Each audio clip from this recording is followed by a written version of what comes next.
হাজারী সাহেবের আগমন আদ্দিন ফাউন্ডেশনের পক্ষ থেকে।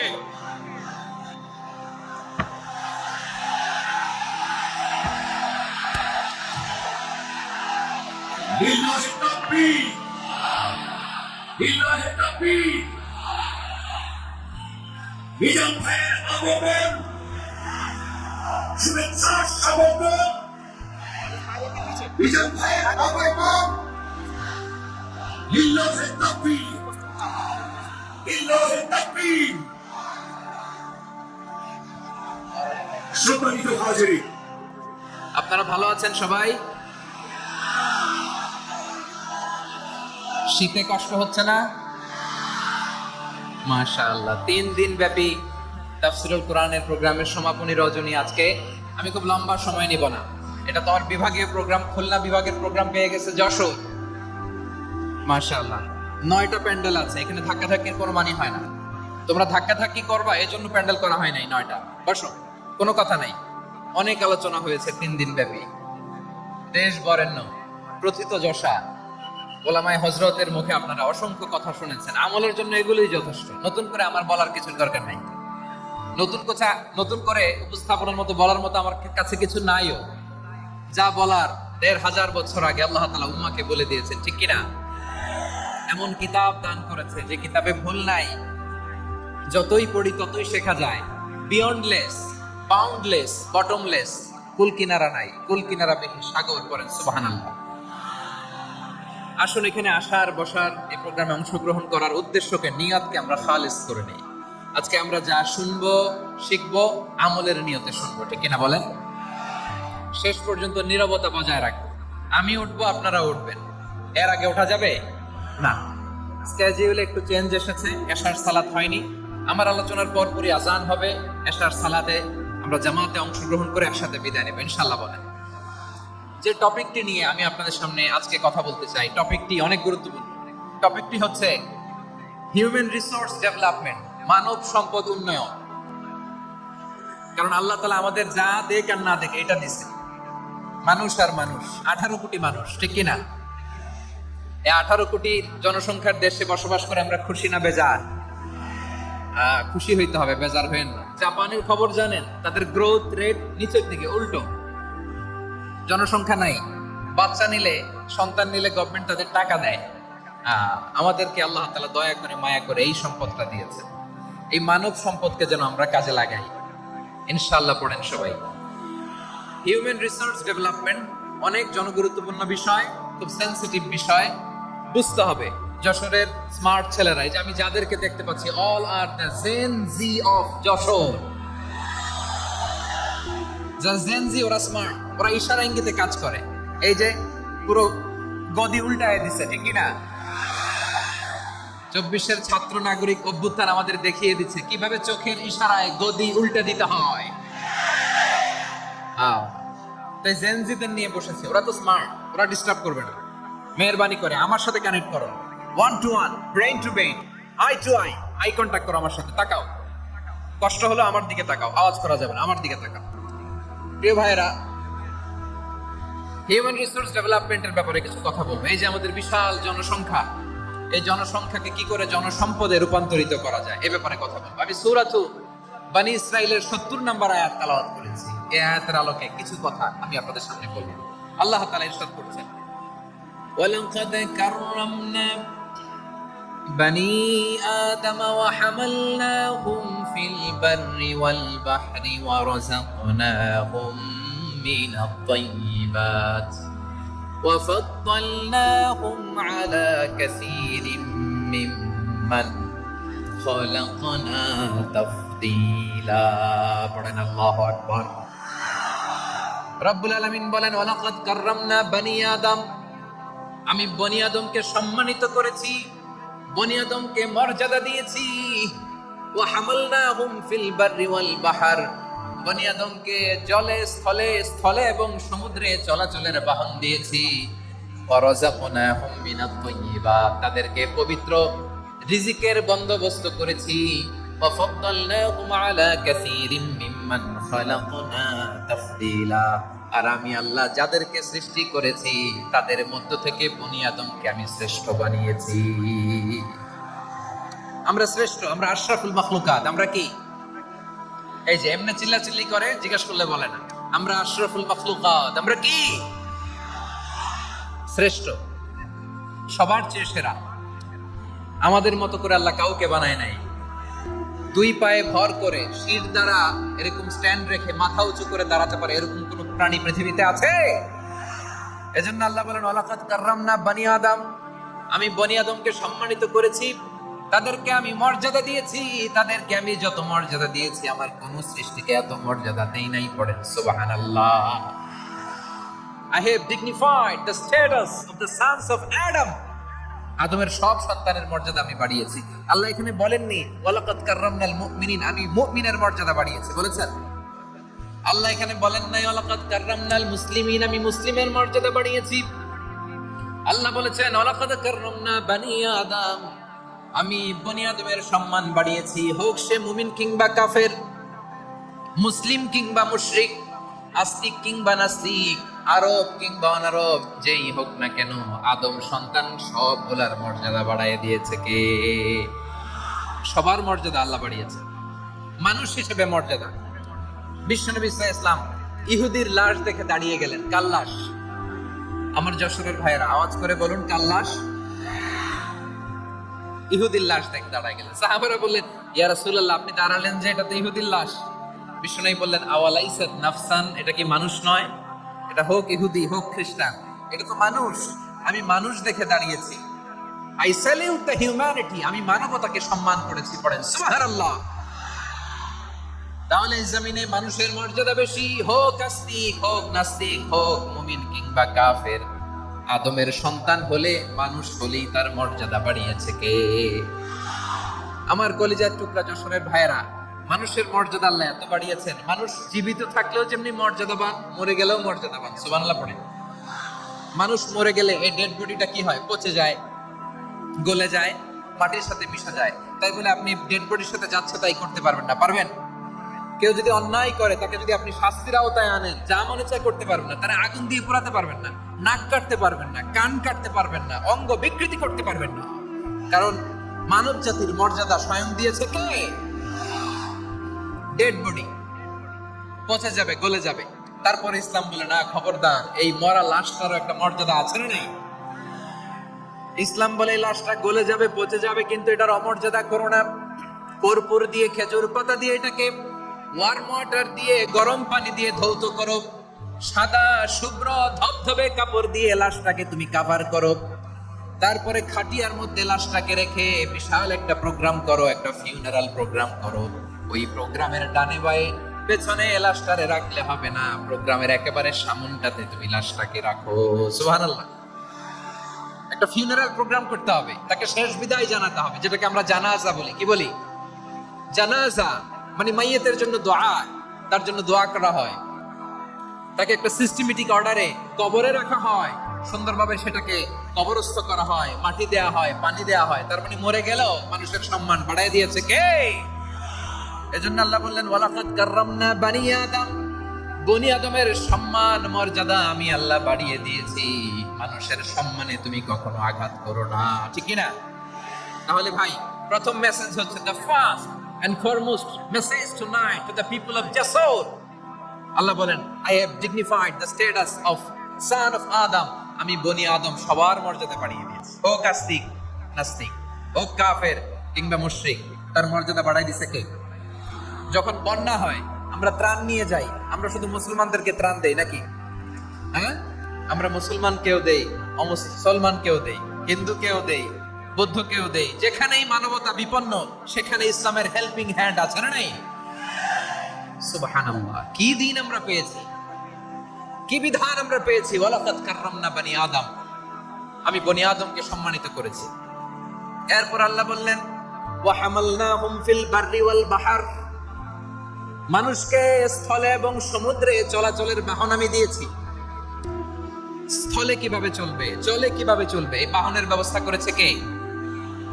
এই জেনজি, এই সামড়া, ইরাম করতেছো কিসের জন্য? হ্যাঁ, ইরাম করলে চলবি? হ্যাঁ, বসো বসো বসো বসো। আওয়াজ করতেছো কেন? দিবা না, কথা বলতে দিবা না আমাকে? তো এইটা বুঝি তোমাদের ভালোবাসার নমুনা? তোমাদের ভালোবাসার কারণে যদি আমি কোথাও দাঁড়াতেই না পারি, কোথাও বসতে না পারি, কোথাও দুটা কথা বলতে না পারি, এই ভালোবাসা দিয়ে কি হবে আমার? বরং ঘামতে ঘামতে ঘর্মাক্ত হব, রক্তাক্ত হব। কিন্তু সেন্ট্রালি যে ইনস্ট্রাকশন আসবে, সেই ইনস্ট্রাকশনের এক চুল আমরা ডানে বায়ে যাব না। এইটা গণজাগরণের জন্য এইটা দরকার, ইসলামী বিপ্লবের জন্য এইটা দরকার। তো আধা ঘন্টা ধরে যদি তোমাদেরকে থামানোই না যায়, এই লস্কর দিয়ে আমি কি করব? আল্লাহর ওয়াস্তে নো নো নো স্লোগান, চুপচাপ একেবারে আমার দিকে তাকাও।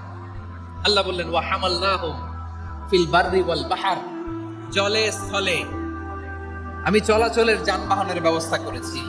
আমরা স্থলে ঘোড়ার উপরে চড়ি, ওটের উপরে চড়ি, গাড়ির উপরে চড়ি। এই যে গাড়ির ইঞ্জিন বানাইছি আমরা, এটার মেধা দিয়েছে কে? আবার সাগরের মধ্যে আমরা নৌযান, জলযান, বড় বড় জাহাজ দিয়ে এক মহাদেশ থেকে আরেক মহাদেশ যাই, এক দেশ থেকে মালামাল গুলো আরেক দেশে পাঠাই। সাগরের ভেতরে নৌকা গুলোরে ধরে রাখলো কে? والفلك التي تجري في البحر بما ينفع الناس, মানুষের উপকার আছে এরকম সরঞ্জামাদি নিয়ে সাগরের উপরে বিশাল বিশাল জলযানগুলো চলে। এগুলো ডুবে যায় না, কাত হয়ে যায় না, পড়ে যায় না। এগুলোকে স্থিতিস্থাপকতাকে ঠিক করে রাখলো কে? আপনারা জাহাজ দেখেছেন? জাহাজ, হ্যাঁ, বাড়ি চট্টগ্রাম হইলে দেখতে পারতেন। দেখছেন? বিশাল বিশাল জাহাজ, বিশাল জাহাজ মালামাল নিয়ে এক মহাদেশ থেকে আরেক মহাদেশে যায়। গত মাসে আমার জাপান সফর ছিল। এই যে বাংলাদেশে যে গাড়িগুলো চালান, বেশিরভাগ গাড়ি আসে কিন্তু জাপান থেকে। হাজার হাজার গাড়ি একটা জাহাজ বহন করতে পারে, হাজার হাজার গাড়ি। এটা সাগরের মধ্যে ভাসাইলো কে? সবাই বলুন, ভাসালো কে? হাজার হাজার গাড়ি নিয়ে জাপানিজ গাড়িগুলো আমাদের চট্টগ্রামের এয়ারপোর্টের বন্দরে ফিরে। যুক্তরাষ্ট্রে আমি দেখেছি বিশাল বিশাল জাহাজ। আপনারা টাইটানিক জাহাজের নাম শুনেছেন? টাইটানিকেরও 8 গুণ 10 গুণ বড়। সুবহানাল্লাহ কইবেন না? টাইটানিক জাহাজের 8 গুণ 10 গুণ বড় একটা জাহাজ আছে, আইকন অফ দ্য সি। আমি দেখে এসেছি। রয়্যাল ক্যারিবিয়ান দেখে এসেছি। সাগরের সামনে জেটিতে যখন দাঁড়ালাম, জাহাজটা যখন যায়, আমার মনে হচ্ছে একটা শহর, গোটা শহর, the entire city is floating on the water. পুরো একটা শহর মনে হয় পানির উপর দিয়ে ভেসে যাচ্ছে। পড়ে সুবহানাল্লাহ। এই যে আইকন অফ দ্য সি, এই ক্রুজ, এই জাহাজটা, এটার ভিতরে স্টেডিয়াম আছে। কিসের ভিতরে স্টেডিয়াম? কথা বুঝে নাই বোধহয়। স্টেডিয়াম কিসের ভিতর? সুইমিং পুল আছে, শপিং মল আছে, রেস্টুরেন্ট আছে, ক্লাব আছে, 3000 4000 রুম বিশিষ্ট, কক্ষ বিশিষ্ট হোটেল আছে।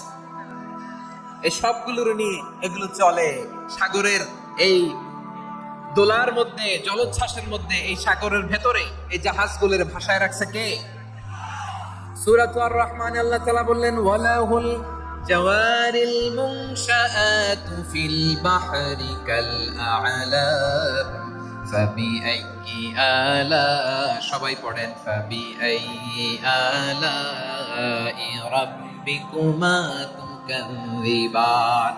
পাহাড় সম বড় বড় জাহাজগুলো মাল বুঝাই করে সাগরের মধ্যে ভেসে বেড়ায়। এগুলো দিয়ে মালামাল বহন করা যায়, মানুষরা এক দেশ থেকে আরেক দেশে যায়। এই জাহাজগুলোর সাগরের ভেতরে ভাসায় রাখলো কে?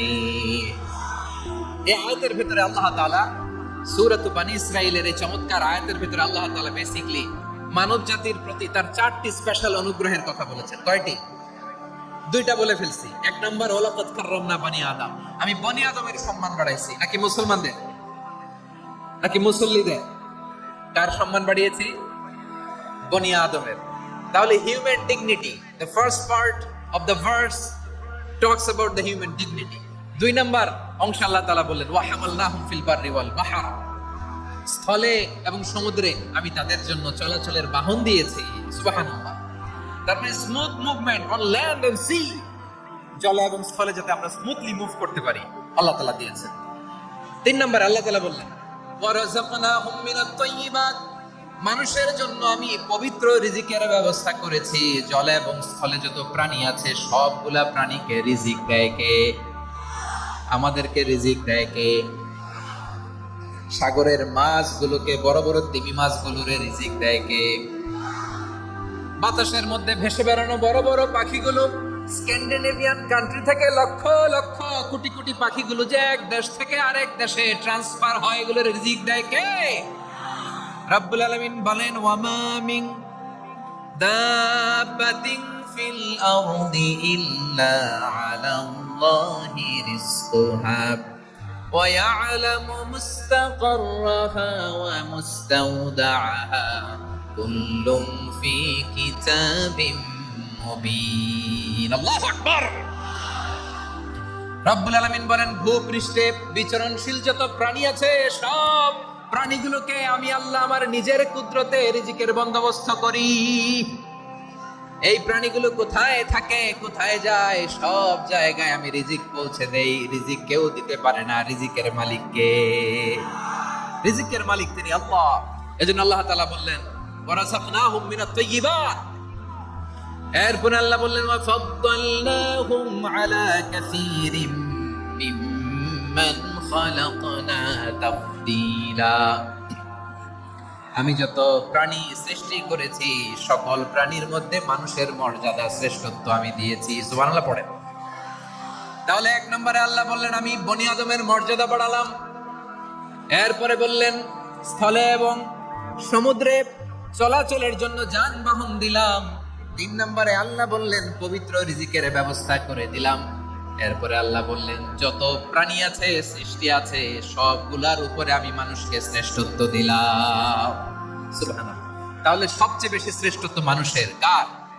মানুষের। শুধু তাই নয় প্রিয় ভাইরা, আকাশ এবং জমিনে যা কিছু আছে সবকিছু মানুষের জন্য, মানুষের কল্যাণে, মানুষের প্রয়োজনে, মানুষের বশীভূত করে সৃষ্টি করেছেন কে?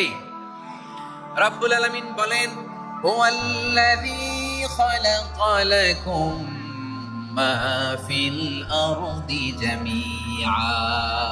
এই জমিনের মধ্যে যা কিছু আমি আল্লাহ সৃষ্টি করেছি সব কিছু আমি মানুষের জন্য সৃষ্টি করেছি। পড়েন সুবহানাল্লাহ। হুয়াল্লাযী খালাকা লাকুম মা ফিল আরদি জামিআ। যা আছে সব আমাদের জন্য, সব আমাদেরকে সার্ভিস দেওয়ার জন্য, আমাদের উপকারের জন্য, আমাদের কল্যাণের জন্য। আওয়াজ করে সবাই পড়ুন আল্লাহু আকবার।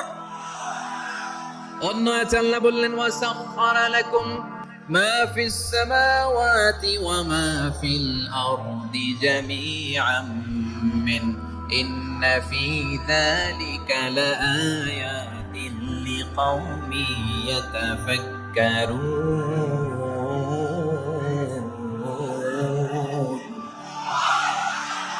প্রথমে আয়াতে আল্লাহ বললেন জমিনে যা আছে সব তোমাদের কল্যাণে আমি সৃষ্টি করলাম। এরপরে আল্লাহ বললেন আকাশেও যা আছে সব তোমাদের জন্য সৃষ্টি করলাম, তোমাদের অনুগত বানায় দিলাম। পড়েন সুবহানাল্লাহ। মানুষের কি ব্রেইন দেখেন! মানুষ জমিন ছেড়ে আকাশে চলে যায়। পাখি দেখে মানুষের শখ হলো পাখি যেহেতু উঠতে পারে আমরাও পারবো। অরবিল রাইট, উইলবার রাইট, 2 ভাই মিলে আঁকাঝোঁকা করতে করতে করতে করতে প্লেন বানায় ফেললো। কোন সুবহানাল্লাহ। এখন পাখিও ওরে, আমরাও ওরে। এরপরেই মানুষের কৌতূহল থামে নাই এখানে। মানুষ চলে গিয়েছে চাঁদে। কোথায় গেছে? এখন কিন্তু চাঁদে জমি বিক্রি হয় জানেন? পৃথিবী নিয়ে মারামারি শেষ। রাশিয়া আমেরিকা এখন ধরছে চাঁদ আর মঙ্গল গ্রহ। এখন চাঁদে জমি বিক্রি হয়, মঙ্গলে জমি বিক্রি হয়। এই চাঁদ, মঙ্গল, বৃহস্পতি, শনি সব আল্লাহ তাআলা আমাদের জন্য বানিয়েছেন। সুবহানাল্লাহ পড়েন। মানুষ সাগরের উপরে চড়ে, শূন্যে ভেসে বেড়ায়, পাহাড় কেটে সুড়ঙ্গ বানায়, টানেল বানায়। মানুষ ব্রডব্যান্ডের লাইন নিয়ে যায় সাগরের ভেতর দিয়ে, এক দেশ থেকে আরেক দেশে, এক মহাদেশ থেকে আরেক মহাদেশে। সুবহানাল্লাহ পড়েন। তার মানে গোটা বিশ্বের সবকিছুর উপরে control, superiority over all creatures, সবকিছুর উপর কন্ট্রোল, মনিটরিং, নিয়ন্ত্রণ, এটা প্রতিষ্ঠা করে দিয়েছে কে? এজন্যই মানুষের শ্রেষ্ঠত্ব। ওয়ালাকাদ কাররামনা বানি আদম। আমি বনি আদমের সম্মান বাড়িয়েছি, মর্যাদা আমি বাড়িয়ে দিয়েছি এই কারণে, কারণ মানুষ সবকিছুর উপর নিয়ন্ত্রণ নিতে পারে। মানুষকে নিয়ে এই কোরআনের সব আলোচনা, মানুষকে নিয়ে কোরআনের সব। তাই কোরআনের কেন্দ্রীয় আলোচ্য বিষয় হচ্ছে মানুষ। কোরআনের কেন্দ্রীয় আলোচ্য বিষয় কি? যশোরের ভাইয়েরা বুঝে থাকলে সবাই বলবেন, কোরআনের কেন্দ্রীয় আলোচ্য বিষয় কি? এই যে আমি মূল আলোচনায় যাচ্ছি এখন। কেন মানুষ কোরআনের কেন্দ্রীয় আলোচ্য বিষয়? এই যে ভাইরা, এই যে হাত জোর করে, এই যে Jessore Gen Z, the smart people of Jessore, হাত জোর করে বলতেছে, হাত জোর করে তোদের কাছে আল্লাহর দোহাই লাগে, স্টপ স্টপ। শুরুতে একবার বলেছে জায়গা না হলে আস্তে আস্তে ধাক্কা দিবা, সামনে না পিছনে দিয়ে দিয়ে বেরোয় চলে যাও। এলইডিতে দেখো, এই যে আল্লাহর ওয়াস্তে জায়গা না হলে ওদিকে যাও। কোরআনের মাহফিলে বিশৃঙ্খলা, এটা কাফিরদের আলামত। কাফিররা শেষ দিত, শেষ। বিশ্বনবী কোরআনের তাফসীর করলে কাফিররা শেষ দিত আর ক্ল্যাপিং করত, হুইসেল এন্ড ক্ল্যাপিং। তো আমরা কি এখানে বিশৃঙ্খলা করতে আসছি? তো বারবার থামানো লাগে কেন? কোনো আওয়াজ হবে না, বললাম তো, স্টপ। আওয়াজ করে বলুন, কোরআনের কেন্দ্রীয় আলোচ্য বিষয় কি? সবাই বলেননি। এতগুলো মানুষ উত্তর দিলে এতটুকু আওয়াজ হয়, অন্তত আমি বিশ্বাস করি না। যশোর, আওয়াজ করে বলো, কোরআনের কেন্দ্রীয় আলোচ্য বিষয় কি? মানুষ। এই মানুষ কোরআনের কেন্দ্রীয় আলোচ্য বিষয়। মানুষকে আল্লাহ স্বাধীনতা দিয়েছেন। ফামান শাআ ফালইউমিন ওয়া মান শাআ ফালইয়াকফুর। চাইলে মুমিন হতে পারো, চাইলে কাফির হতে পারো, তোমার ইচ্ছা। তবে জেনে রাখো, মুমিন হলে পাবা জান্নাত, কাফির হলে পাবা জাহান্নাম। নাও দ্য ডিসিশন ইজ ইয়ার্স। সিদ্ধান্ত তোমার, জান্নাতে যাবা না জাহান্নামে যাবা। যশোরের ভাইয়ের আওয়াজ করে বলুন, কই যেতে চান, জান্নাতে না জাহান্নামে? ডান দিকে না বাম দিকে? ডানপন্থী না বামপন্থী? চিল্লা চিল্লি না চুপচাপ? চুপচাপ কয়ে আবার চিল্লাচিল্লি শুরু করেছে। মাশাআল্লাহ। তাহলে কোরআনের কেন্দ্রীয় আলোচ্য বিষয় মানুষ। আমার সাথে থাকতে হবে, তোমাদেরকে নিয়ে আমি আলোচনা শেষ পর্যন্ত যাব। অনেক গুরুত্বপূর্ণ কথা বাকি আছে, আমাকে সহযোগিতা করতে হবে। মাশাআল্লাহ, এই তো ঠান্ডা হয়েছে। হ্যাঁ, ঠিক আছে ঠিক আছে ঠিক আছে। মানুষকে আল্লাহ এত স্বাধীনতা দিয়েছেন, মানুষ চাইলে অনেক ভালো হইতে পারে। ভালোর রাস্তাও খোলা, খারাপ হওয়ার রাস্তাও খোলা। ভালো হইলে মানুষ অনেক ভালো, খারাপ হইলে অনেক খারাপ। ভালো হইলে সবচেয়ে ভালো, খারাপ হইলে সবচেয়ে খারাপ। এজন্য সিদ্ধান্ত আপনাকে নিতে হবে। আল্লাহ তাআলা বলছেন, লাকাদ খালাকনাল ইনসানা ফি আহসানি তাকওয়িম সুম্মা রাদাদনাহু আসফালা সাফিলিন। আমি মানুষকে অনেক সুন্দর অবয়বে, সুন্দর আকৃতিতে সৃষ্টি করেছি। তার শুধু চেহারার ডিজাইনটাই সুন্দর নয়, তার ব্রেনটা বড্ড সুন্দর, তার মানসিকতা বড্ড সুন্দর, তার সৃজনশীলতা বড্ড সুন্দর। পড়েন সুবহানাল্লাহ। আমাদের চেহারা, অবয়ব, ডিজাইন যে সুন্দর তা না, আমাদের ব্রেনটা অনেক সফিস্টিকেটেড ব্রেন, অনেক সফিস্টিকেটেড। এই 1.5 কেজি ব্রেন ইউজ করে মানুষ গোটা বিশ্বে সভ্যতা বিনির্মাণ করেছে, ঠিক কিনা? এই ব্রেন আল্লাহ তাআলা আমাকে দিয়েছে। এটারে কাজে লাগালে, আপনার 6 সেন্স কাজে লাগালে আপনি অনন্য মানুষ হয়ে উঠবেন, মহামানবে রূপান্তরিত হবেন। মানুষ হতে পারে, চাইলেই মহামানব হতে পারে। আবার যদি মানুষ চায়, খারাপও হতে পারে। আল্লাহ বললেন শুধু ভালোই না, ভালো হতে চাইলে অনেক ভালো তুমি হতে পারো, আবার খারাপ হতে চাইলে অনেক খারাপ তুমি হতে পারো। সুম্মা রাদাদনাহু আসফালা সাফিলিন।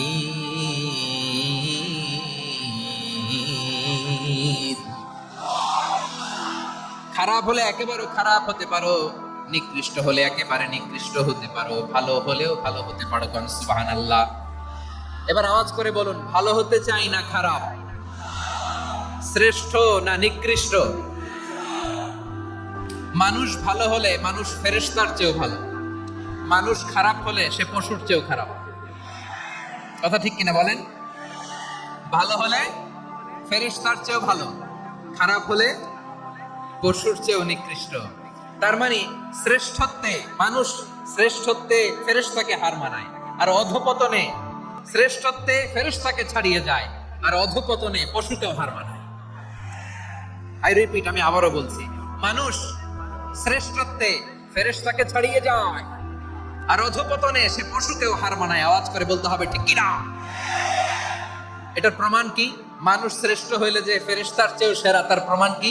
আল্লাহ তাআলা বলছেন, ওয়া ইয কুলনা লিল মালাইকাতি ইসজুদু লিআদাম ফাসাজাদু ইল্লা ইবলিস আবা ওয়াস্তাকবারা ওয়া কানা মিনাল কাফিরিন।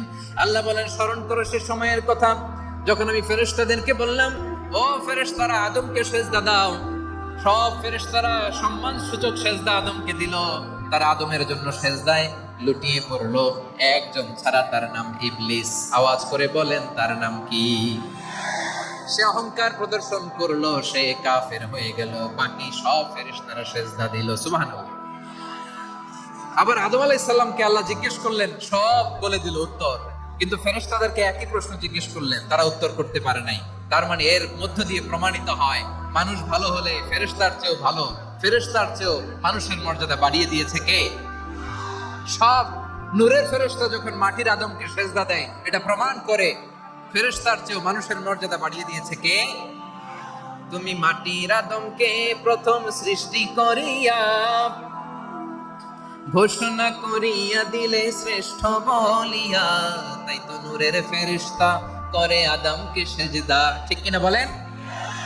তাই তো নূরের ফেরেশতা করে আদমকে সিজদা। সবার চেয়ে সম্মান দিলে মাটির আদমকে। আল্লাহু আল্লাহু তুমি জাল্লে জালালুহু, শেষ করা তো যায় না গে তোমার গুণগান। পড়েন না? পড়েন। আল্লাহু আল্লাহু তুমি জাল্লে জালালুহু, শেষ করা তো যায় না গে তোমার গুণগান। আল্লাহু আল্লাহু। আল্লাহু আকবার। আদমের মর্যাদা বেশি, মানুষের মর্যাদা বেশি, মানুষ শ্রেষ্ঠ তার প্রমাণ নূরের ফেরেশতা মাটির আদমকে সিজদা করে। আওয়াজ করে বলেন ঠিক কিনা? তাহলে মানুষ ভালো হলে ফেরেশতার চেয়ে ভালো। আবার মানুষ যদি খারাপ হয়, সে পশুর চেয়েও খারাপ। অধপতনে পশুত্বকে হার মানায়। তার প্রমাণ কি? তার প্রমাণ হচ্ছে যশোরের ভাইরা দেখবেন পত্রিকায় নিউজ পেপারে মাঝে মাঝে এরকম দেখা যায়, এক মানুষ আরেক মানুষকে হত্যা করে 20 টুকরা করে বস্তার ভেতরে পড়েছে। আপনারা এই নিউজ পড়েন নাই না? দেখেন নাই? দেখছেন? মানুষ মানুষকে হত্যা করে কয় টুকরা? জোরে বলেন। এখানেই ক্ষান্ত হয় না, আবার কোথায় পড়ছে? বস্তার ভেতরে। আচ্ছা, বুঝে থাকলে আওয়াজ করে বলেন, কোনদিন শুনছেন একটা হাতি আর একটা হাতিকে হত্যা করে 20 টুকরা করছে, এরপরে বস্তার ভিতরে ভরছে? হইছে? তাহলে দেখেন, মানুষ যদি খারাপ হয়, সে পশুকেও হার মানায়। চিল্লায় বলো ঠিক কিনা? এমনও দুশ্চরিত্র মানুষ আছে যার নজর থেকে 6 মাসের ছোট্ট মেয়ে থেকে শুরু করে 80 বছরের বৃদ্ধারাও নিরাপদ নয়। পশুকেও হার মানে। মানুষের ঘর জ্বালিয়ে পুড়ে মেসাকার করে দেয়, জনপদের পর জনপদ জ্বালায় দেয়। এরকম আছে না নাই? বোমা মেরে শহরগুলো উড়িয়ে দেয়। এই যে ইসরায়েল গাজার মধ্যে যে অ্যাটাক করেছে, এরা মসজিদ মানে নাই, মসজিদে বম ফেলেছে। এরা খ্রিস্টানদের চার্চ গির্জা মানে নাই, গির্জায় বম ফেলেছে। পৃথিবীর ইতিহাসে never happened in the history of the world that someone bombed on a hospital, on a ICU center. এমন হাসপাতাল যেখানে আইসিইউ রোগীরা আছে, ওই হাসপাতালের উপরও ইসরায়েলি সৈনিকেরা বোমা মেরেছে। জোরে বলেন ঠিক কিনা? এরা মানুষ? আওয়াজ করে বলেন, এরা মানুষ না। প্রিয় ভাইয়েরা, চোখ কান নাক মুখ থাকলেই মানুষ না। জাস্ট সামনে দেখেন, এগুলো সব মানুষ না, এগুলো জনসংখ্যা। এগুলো কি? সবাই বলুন, এগুলো কি? বাড়ছে জনসংখ্যা, কমছে মানুষ। বাড়ছে জনসংখ্যা, কমছে। এই দুনিয়া এখন তো আর সেই দুনিয়া নাই, মানুষ নামের মানুষ আছে, দুনিয়া বোঝাই। সেই মানুষের ভিড়ে আমার আসল মানুষ না। ঠিক কিনা? আসল মানুষের বড্ড অভাব, আসল মানুষের বড্ড অভাব। আমার ভাইয়েরা, মানুষ খারাপ হলে পশুকেও হার মানায়।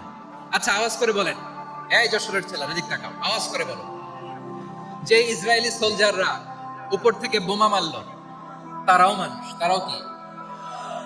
ওরাও রক্তে মাংসে মানুষ, ওদেরও পরিবার আছে। বোমা মেরে যেই মেয়েটাকে তারা অনাথ বানায়, ইয়াতিম বানায়, ও কিন্তু বাসায় ওর মেয়েটাকে রেখে আসছে, ঠিক কিনা বলেন? বম্বিং করে যে বাবাকে মেরে, স্বামীকে মেরে, স্ত্রীকে বিধবা বানায়, তারও ঘরে স্ত্রী আছে। উপর থেকে বম মেরে মানুষ মেরে দিচ্ছে, তারাও মানুষ। 1945 সালের 6ই আগস্ট আমেরিকান সোলজাররা হিরোশিমায় বম মেরেছে। আমি নিজে দেখে এসেছি জাপানের হিরোশিমাতে। সকাল 8:15 মানুষ কেউ অফিসে যাচ্ছিল, কেউ খেতে খামারে কাজ করতে যাচ্ছিল। লিটল বয় নামে একটা বম মেরেছে তারা। এই বমের আঘাতে, পারমাণবিক এই বোমার রেডিয়েশনে আঘাতে বম ব্লাস্ট হওয়ার পরে মুহূর্তের মধ্যে 1,40,000 নাই। উপর থেকে যারা মারতেছে এরাও মানুষ, যাদেরকে মারলো তারাও। তার মানে মানুষে মানুষে পার্থক্য আছে না? নেই, মানুষে মানুষে পার্থক্য আছে। নাক কান চোখ মুখ থাকলেই মানুষ নয়। বাড়ছে জনসংখ্যা, কমছে মানুষ, চিল্লায় বলো ঠিক কিনা? তাহলে আমরা বুঝলাম মানুষ ভালো হলে অনেক ভালো, খারাপ হলে অনেক খারাপ। ও আমার কলিজার টুকরা যশোরের ভাইয়েরা, আসুন না 3 দিন ব্যাপী এই তাফসীরুল কোরআনের ঐতিহাসিক প্রোগ্রাম থেকে আমরা সিদ্ধান্ত নেই, আমরা ভালো মানুষ হব নাকি খারাপ মানুষ হব। কলিজা থেকে, প্রাণ থেকে আওয়াজ করে সবাই বলুন, ভালো মানুষ নাকি খারাপ মানুষ? ভালো মানুষ হইতো।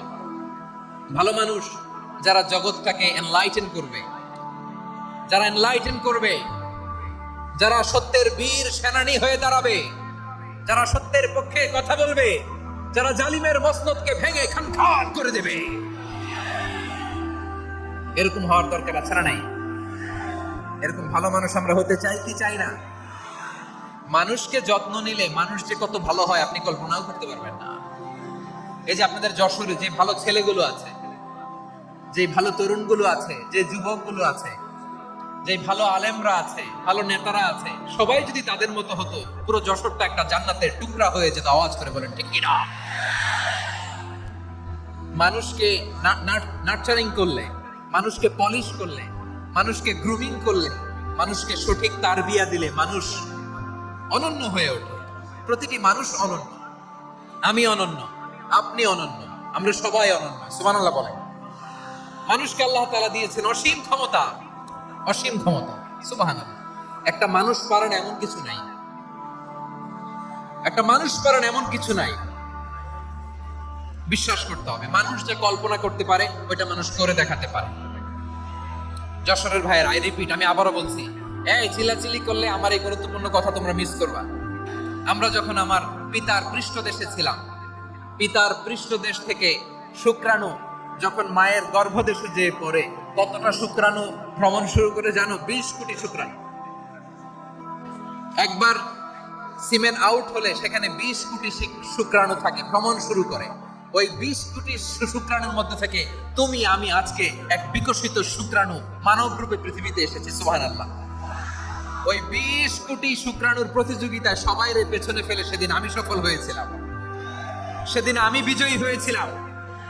সেদিন আমি এত ছোট ছিলাম, মাইক্রোস্কোপ দিয়েও আমার অস্তিত্ব টের পাওয়া যায় না। আমি এত তুচ্ছ ছিলাম, নগণ্য ছিলাম। আমার কান ছিল না, আমার চোখ ছিল না, আমার হাত ছিল না, আমার জন্য রিকমেন্ডেশন করার মতো মামু ছিল না, খালা ছিল না, কেউ ছিল না। তারপরেও ওই প্রতিযোগিতায়, ওই কম্পিটিশনে যখন আমারে কেউ হারাতে পারে নাই, আল্লাহর জমিনেও আমারে কেউ হারাতে পারে না। হারার জন্য তোমার জন্মই হয় নাই, তুমি আসছই জিতার জন্য। সুবহানাল্লাহ। বিশ্বনবী বলেন, আন-নাসু মাআদিন কামাআদিনিয যাহাবি ওয়াল ফিদ্দা খিয়ারুহুম ফিল জাহিলিয়াতি খিয়ারুহুম ফিল ইসলাম। Peoples are like mines of gold and silver. সোনার খনি, রূপার খনি, এর চেয়েও বড় খনি হচ্ছে এই মানব সম্পদের খনি। আওয়াজ করে বলেন আল্লাহু আকবার। আল্লাহ তাআলা এই সম্পদ আমাদেরকে দিয়েছে। বিশ্বনবী বলেন, মানুষ হচ্ছে খনির মতো। খিয়ারুহুম ফিল জাহিলিয়াতি খিয়ারুহুম ফিল ইসলাম। জাহেলি যুগে যারা সেরা, ইসলামেও তারা সেরা। ইদা ফাকহু, যদি তারা বুঝবান হয় তাহলে তাদেরকে সেরা বানায় দিবে কে? তাহলে মানুষের চেয়ে সেরা কেউ হতে পারে? মানুষের চেয়ে অনন্য কেউ হতে পারে? মানুষকে কেউ হারাতে পারে? আওয়াজ করে বলো, তোমাকে কেউ হারাতে পারবে? এই সাহস জাগছে আজকের আলোচনা থেকে। আমি তুমি অনন্য, আমাকে তোমাকে হারায় দেওয়া এত সহজ না, ঠিক কিনা? একটা কথা জীবনের সাথে সেট করে নিতে হবে, আমি জিতি নয় শিখি, আমি কখনো হারি না। জীবনের সাথে সেট করে নাও, জেনজি অফ জেসর। আমি কখনো হারি না, আমি হয় জিতি নয় শিখি। চিল্লায় বলো ঠিক কি না? আমি কখনো হারি না, আমার হারানো এত সোজা না। কি সাহস জাগছে বুকে? সাহস জাগছে?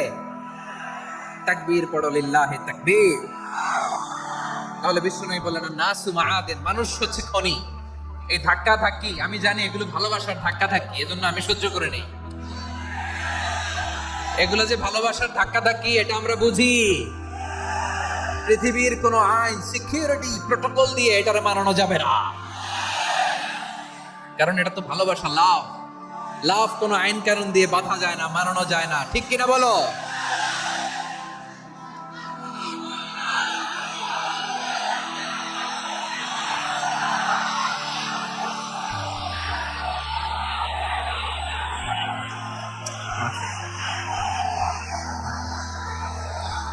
ঠিক আছে, বসুন বসুন বসুন। আল নাসু মাআদিন, মানুষ হচ্ছে খনি। এই খনির যত্ন নিতে হবে। আমার মা বাবা যারা এসেছেন, আপনার ছেলে মেয়ের যত্ন নেন। আপনার ছেলের মধ্যে যে কি পটেনশিয়াল আপনি জানেন না। আপনার এই ছোট্ট অবুঝ ছেলেটাই আগামী দিনের শায়েখ আহমদুল্লাহ হবে। আপনার হেফজখানায় পড়া ওই ছোট্ট ছেলেটাই আগামী দিনের আল্লামা মামুনুল হক হবে। আপনার ওই ছেলেটা আমির হামজা হবে, আব্দুল হাই সাইফুল্লাহ হবে। এভাবে বড় বড় আলেম হবে, তারা যুগ শ্রেষ্ঠ আলেম হবে। সেই একদিন এই বাংলাদেশের পার্লামেন্টে যে বক্তব্য দিয়ে যশোরের পক্ষে কথা বলবে। আপনি জানেন না, কাউকে ছোট করবেন না আপনি। ওর কনফিডেন্স আপনি কমাবেন না, আপনি কমাতে পারেন না। প্যান্ডেলে আমার যে মা বোনেরা আছেন, ছেলে মেয়েদেরকে কখনো ছোট করে কথা বলবেন না। ও যে কোথায় যাবে আপনি জানেন না। আপনি মা হয়ে তাকে সাহস দেবেন, তার কল্পনার জগৎটাকে সাজাতে তাকে উৎসাহিত করবেন। ঠিক কিনা বলেন? আর আমার প্যান্ডেলের আমার প্রিয় শ্রদ্ধাশীলা মায়েরা বোনেরা, আপনারা তো আরো দামি সম্পদ। বিশ্বনবী বলেন আর দুনিয়া কুল্লুহা মাতা। আল্লাহ আল্লাহ আল্লাহ। বিশ্বনবীর কথার ওজন দেখেন। আর দুনিয়া কুল্লুহা মাতা ওয়া খায়রু মাতা'আদ দুনিয়াল মারআতুস সালিহা। বিশ্বনবী বলেন দুনিয়ায় যা দেখো সব আল্লাহর দেওয়া অ্যাসেট, মানে সম্পদ। আর এত অ্যাসেটের ভিড়ে সবচেয়ে শ্রেষ্ঠ সম্পদ হচ্ছে নেককার নারী। সুবহানাল্লাহ।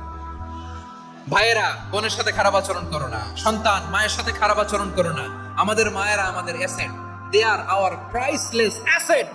কারণ এই মায়েদের পেটে এসেছে আল্লাহর ওলিরা, এই মায়েদের পেটে এসেছে খান জাহান আলী, এই মায়ের পেটে এসেছে শাহজালাল ইয়ামানি, এই মায়ের পেটে এসেছে আল্লাহর সব নবীরা। নাকি নবীরা আকাশ থেকে ধপ করে জমিনে নেমে আসছে? মায়ের পেটে আসছে। এই মায়ের পেটগুলো খনি। আমার সম্মানিতা মায়েরা বোনেরা, নিজেকে ইসলাম দিয়ে সাজান, নিজেকে ইসলাম দিয়ে সাজান, নিজেকে পবিত্র রাখুন, নিজের আব্রু ঈমান ইজ্জতের হেফাজত করুন, কোরআন পড়ুন, সুন্নাহ পড়ুন। আপনি জানেন না আপনার গর্ভে কে আসছে, কোন ক্ষণজন্মা পুরুষকে আল্লাহ তাআলা আপনার গর্ভে পাঠাবে, আপনি জানেন না। মায়েরা নিজেদেরকে পবিত্র রাখুন, ইসলাম চর্চা করুন, কোরআন চর্চা করুন, নৈতিকতা দিয়ে নিজেকে সাজান। যশোরের জেনজি নিজেদেরকে প্রস্তুত রাখো আগামীর বাংলাদেশের জন্য। নৈতিকতা, মোরালিটি, ভ্যালিউজ দিয়ে নিজেকে সাজাও, ইসলাম দিয়ে নিজেকে সাজাও।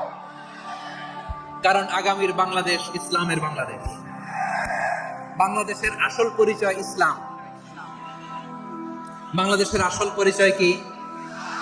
সবাই বলে না।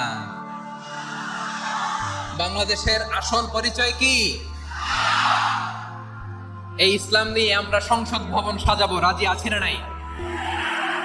শেকড় ভুলে যাওয়া যাবে না।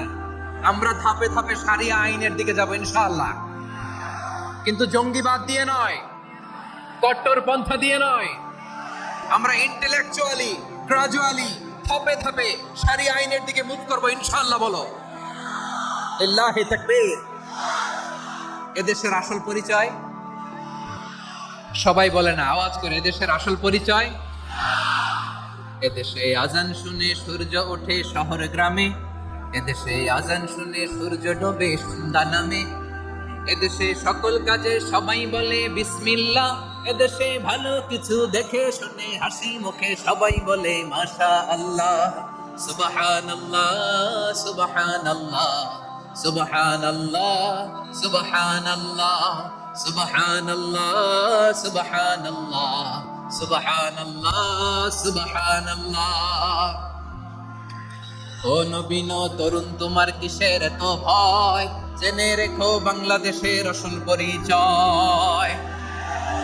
বাংলাদেশের আসল পরিচয় ইসলাম।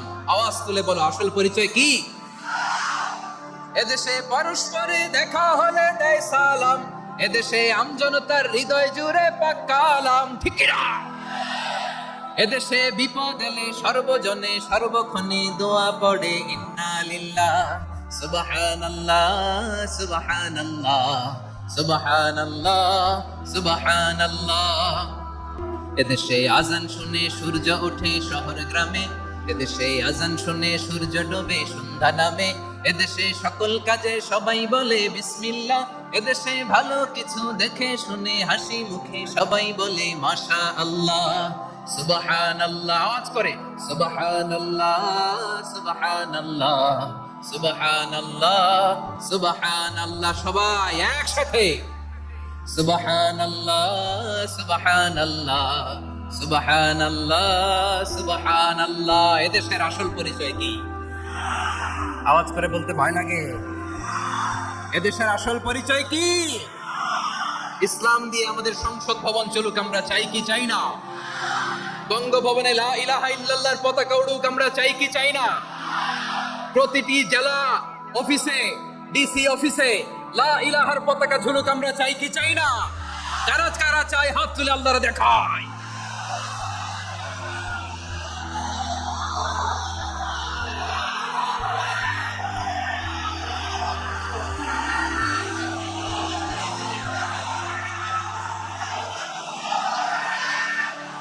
মাশাআল্লাহ মাশাআল্লাহ মাশাআল্লাহ মাশাআল্লাহ। যশোর, আওয়াজ করে বলো, ভালো মানুষ না খারাপ মানুষ? বুঝে বলছো তো? মানুষ ভালো হলে যে কত ভালো। এই মানুষকে যত্ন নিলে, মানুষকে মানুষ বানালে যে সে কি হতে পারে শুনবা? হ্যাঁ, নাকি মোনাজাত দিয়ে দিব? শুনবা? তাহলে থামতে হবে। থামো, আমি যখন বলবো থামো থামো, তাকবীরের সময় দিলে তাকবীর, থামো থামো।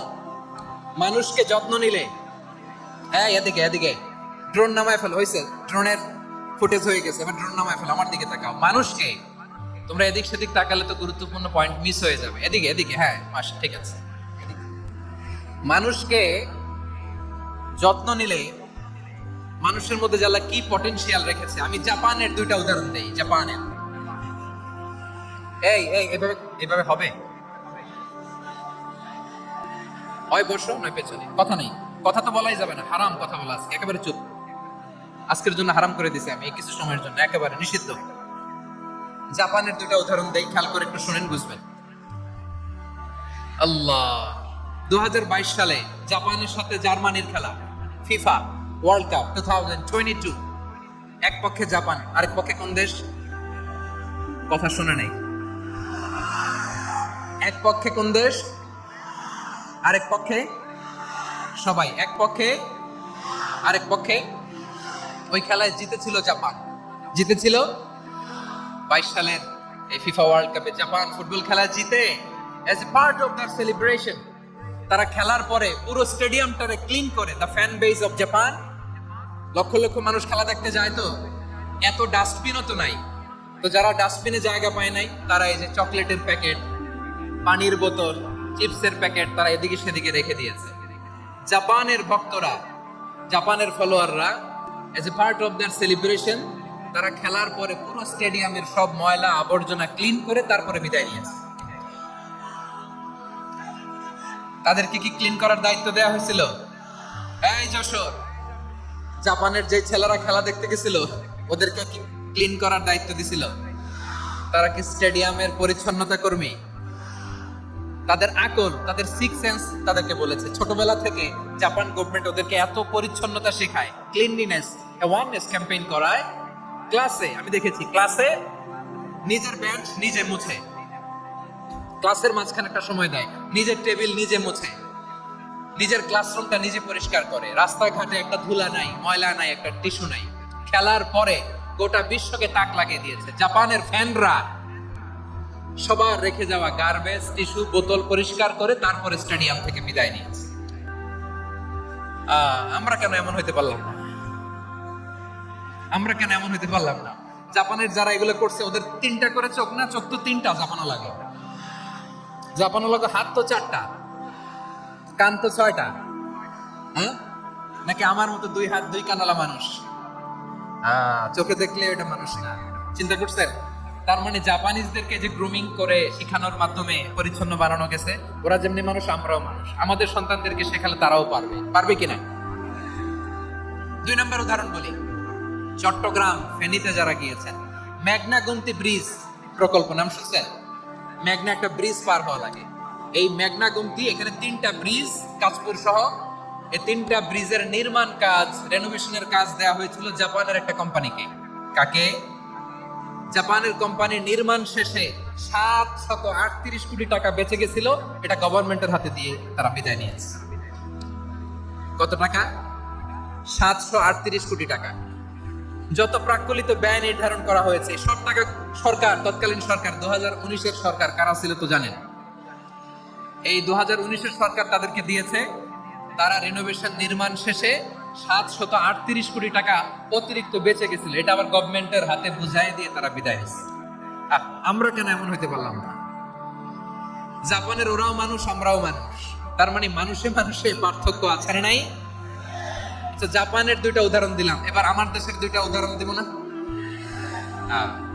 বাংলাদেশের 2টা উদাহরণ দিই। 1 নম্বর উদাহরণ, গত সপ্তাহে আপনারা জানেন কক্সবাজার আমার একটা প্রোগ্রাম ছিল, তো হেলিকপ্টারে গিয়েছিলাম। ফেনী জেলা যখন পার হচ্ছি, আমি দেখলাম 3টা উইন্ডমিল ছিলেন তো, বিশাল পিলার, 3টা 4টা পাখা থাকে।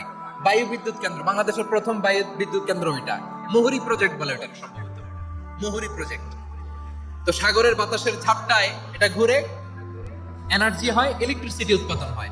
তো আমি পাইলটকে বললাম, ভাই এগুলো থেকে কেমন ইলেকট্রিসিটি উৎপাদন হয়? হুজুর একটুও হয় না। কিছুই হয় না? কিছুই হয় না মানে? বলে হুজুর বাংলাদেশে যত উইন্ডমিল আছে এটার পাখা একটাও ঘুরে না। আল্লাহ, বলেন কি? তাহলে যে কোটি কোটি টাকা ব্যয় করে যে উইন্ডমিল, হুজুর ভিতরে ফিটফাট, উপরে ফিটফাট, ভিতরে সদরঘাট। তার মানে কোটি কোটি টাকা দিয়ে এই উইন্ডমিল বানায়, এখানে কিছু নাই। দুর্নীতির আড্ডাখানা, আখড়াখানা বাংলাদেশ, ঠিক কিনা বলেন? আরে জাপানিজরাও মানুষ, আমরাও মানুষ। আমার এক নিকটাত্মীয় সরকারি চাকরিজীবী, উনি আমাকে বললেন, বাংলাদেশের আরেকটা উদাহরণ দেখি। উনি আমাকে বললেন যে প্রতি বছর আমাদের অফিসের ফার্নিচার চেঞ্জ করে। আমি বললাম, প্রতি বছর ফার্নিচার চেঞ্জ করে কেন? বলে যে ফার্নিচার নতুন পারচেজ করলেই তো এখানে টাকা, নতুন কিনতে পারলেই টাকা, নতুন উন্নয়নের সবক শোনাতে পারলেই টাকা। প্রথম আলোর রিপোর্ট, কি আলো? প্রথম আলোর রিপোর্ট, গত 15 বছরে উন্নয়নের নামে লুটপাট হয়েছে প্রায় 3.25 লাখ কোটি টাকা। কার রিপোর্ট?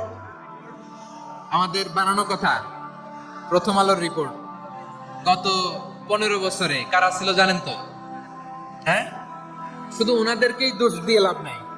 স্বাধীনতার পর থেকে শুধু শাসকের হাত বদল হয়েছে, আমরা কিছু পাই নাই, ঠিক কিনা বলেন? শুধু ওনাদের দোষ দিয়ে কি লাভ? একদল খাইছে, আরেক দল খাওয়ার জন্য রেডি হয়ে আছে। আমরা এরকম চাই না। আমরা চাই স্বাধীন সার্বভৌম বাংলাদেশ, আমরা চাই দুর্নীতিমুক্ত বাংলাদেশ। আমি নিউজটা যে কতবার বললাম, এটা কি সম্ভব? 3.25 লাখ কোটি টাকা লুটপাট, মানে লুটপাট করতে করতে এদেশের জনগণকে ফুটপাতে বসায় দিচ্ছে। প্রিয় ভাইরা, জাপানের মানুষও মানুষ, আমরাও মানুষ। সিদ্ধান্ত আপনার, কোন মানুষ হবেন, ভালো মানুষ না খারাপ মানুষ? আজকের আলোচনার বিষয় হচ্ছে মানব সম্পদের উন্নয়ন, human resource development. It's a process to increase the capacity of knowledge, skill, capacity of the people of a country. একটা দেশের মানুষের জ্ঞান, তাদের দক্ষতা কি করে বাড়ানো যায়, বাড়িয়ে দেশের উন্নয়ন করানো যায়, এটাই হচ্ছে মানব সম্পদ উন্নয়নের মূল কথা। তাহলে মানব সম্পদ হচ্ছে একটা দেশের সবচাইতে শক্তিশালী পুঁজি। প্রাকৃতিক সম্পদ, খনিজ সম্পদের চেয়েও দামি হচ্ছে মানব সম্পদ। আমার প্রিয় যশোর, প্রাকৃতিক সম্পদ, খনিজ সম্পদের চেয়ে দামি সম্পদ কি সম্পদ? আল্লাহ তাআলা দয়া করে আমাদেরকে এই মানব সম্পদ দিয়েছেন। আসুন আমাদের এই মানুষগুলোকে আমরা সোনার মানুষ বানাই। রাজি আছেন তো সবাই? রাজি আছেন? মানুষ পারে না এমন কোনো কিছু নাই, চাইলে সব পারে। এজন্য মানুষকে তারবিয়া দিতে হবে, যথাযথভাবে তাদেরকে গড়তে হবে। আসুন আমরা সিরাতের আয়নায় বিশ্বনবীর জীবনী থেকে দেখি তিনি কিভাবে হিউম্যান রিসোর্সকে ম্যানেজ করতেন। যদি আপনাদের সময় হয় যে একটা উদাহরণ দিয়ে আজকে আমি আমার আলোচনার বিদায় নেব। হবে সময় হবে কয়েক মিনিট? হ্যাঁ, শান্ত থাকবেন তো? শান্ত থাকবা? হ্যাঁ, ঠিক আছে। এই ধাক্কার মধ্যে ঢুকছে, এবার মজা বসতেছে তো? হ্যাঁ, মানা করছিলাম না? ঠিক আছে, টের পাও। হ্যাঁ, ঠিক আছে। যে আওয়াজ করবে আমি ওকে দেখতেছি, কে কে আওয়াজ করে দেখতেছি। শেষ কথা, শেষের দিকে চলে আসছি। বিষ্ণু ইসলাম কিভাবে হিউম্যান রিসোর্সকে ম্যানেজ করতেন, মজার কথা আছে কয়েকটা, বলে বিদায় নিব। বিশ্বনবী কিভাবে এই মানব সম্পদকে ম্যানেজ করতেন? বিশ্বনবী he was a very good talent hunter, চৌকস ট্যালেন্ট হান্টার ছিল। কার মধ্যে কি ট্যালেন্ট আছে দেখলেই বুঝে ফেলতেন। সুবহানাল্লাহ পড়বেন না? কি নবী আমরা পেয়েছি! He was a very good talent hunter. আমার নবী তিনি চৌকস ট্যালেন্ট হান্টার ছিলেন। তার মধ্যে কি প্রতিভা বের করতেন, ওই প্রতিভাকে ইসলামের কল্যাণে কাজে লাগাতেন। সুবহানাল্লাহ বলেন। যাকে যেই জায়গায় সেট করলে ভালো হবে তাকে ওই জায়গায় সেট করতেন। কয়েকজন সাহাবীর জীবনী শোনাই। আবু মাহজুরা রাদিয়াল্লাহু তাআলা আনহু, মক্কার মুয়াজ্জিন, আগে ছিল মুশরিক, পরে হইছেন মুমিন। উনি কিভাবে মুমিন হইলেন এই ঘটনাটা একটু আপনাদের শোনাতে চাই। তো আপনাদের তো সময় নাই হাতে। হ্যাঁ, সময় আছে? এই জেনজি শেষ করে দিল আজকের প্রোগ্রামটা। 1 ঘন্টা ধাক্কা ধাক্কি করে কেমনে দাঁড়ায় আছে আমি বুঝলাম না।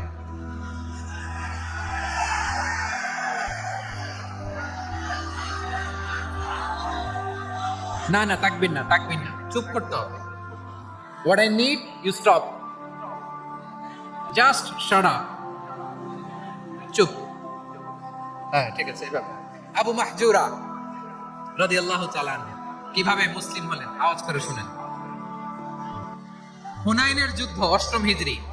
বিষ্ণু ইসলাম হুনাইনের যুদ্ধ শেষে ফিরতেছেন, পথিমধ্যে বেলাল রাদিয়াল্লাহু তাআলা আনহু, এই যে আবার কথা, আই রে আল্লাহ রে, এখানে ধাক্কা ধাক্কি কেন? চলে যাও, পেছনে যাও, যাও পেছনে যাও।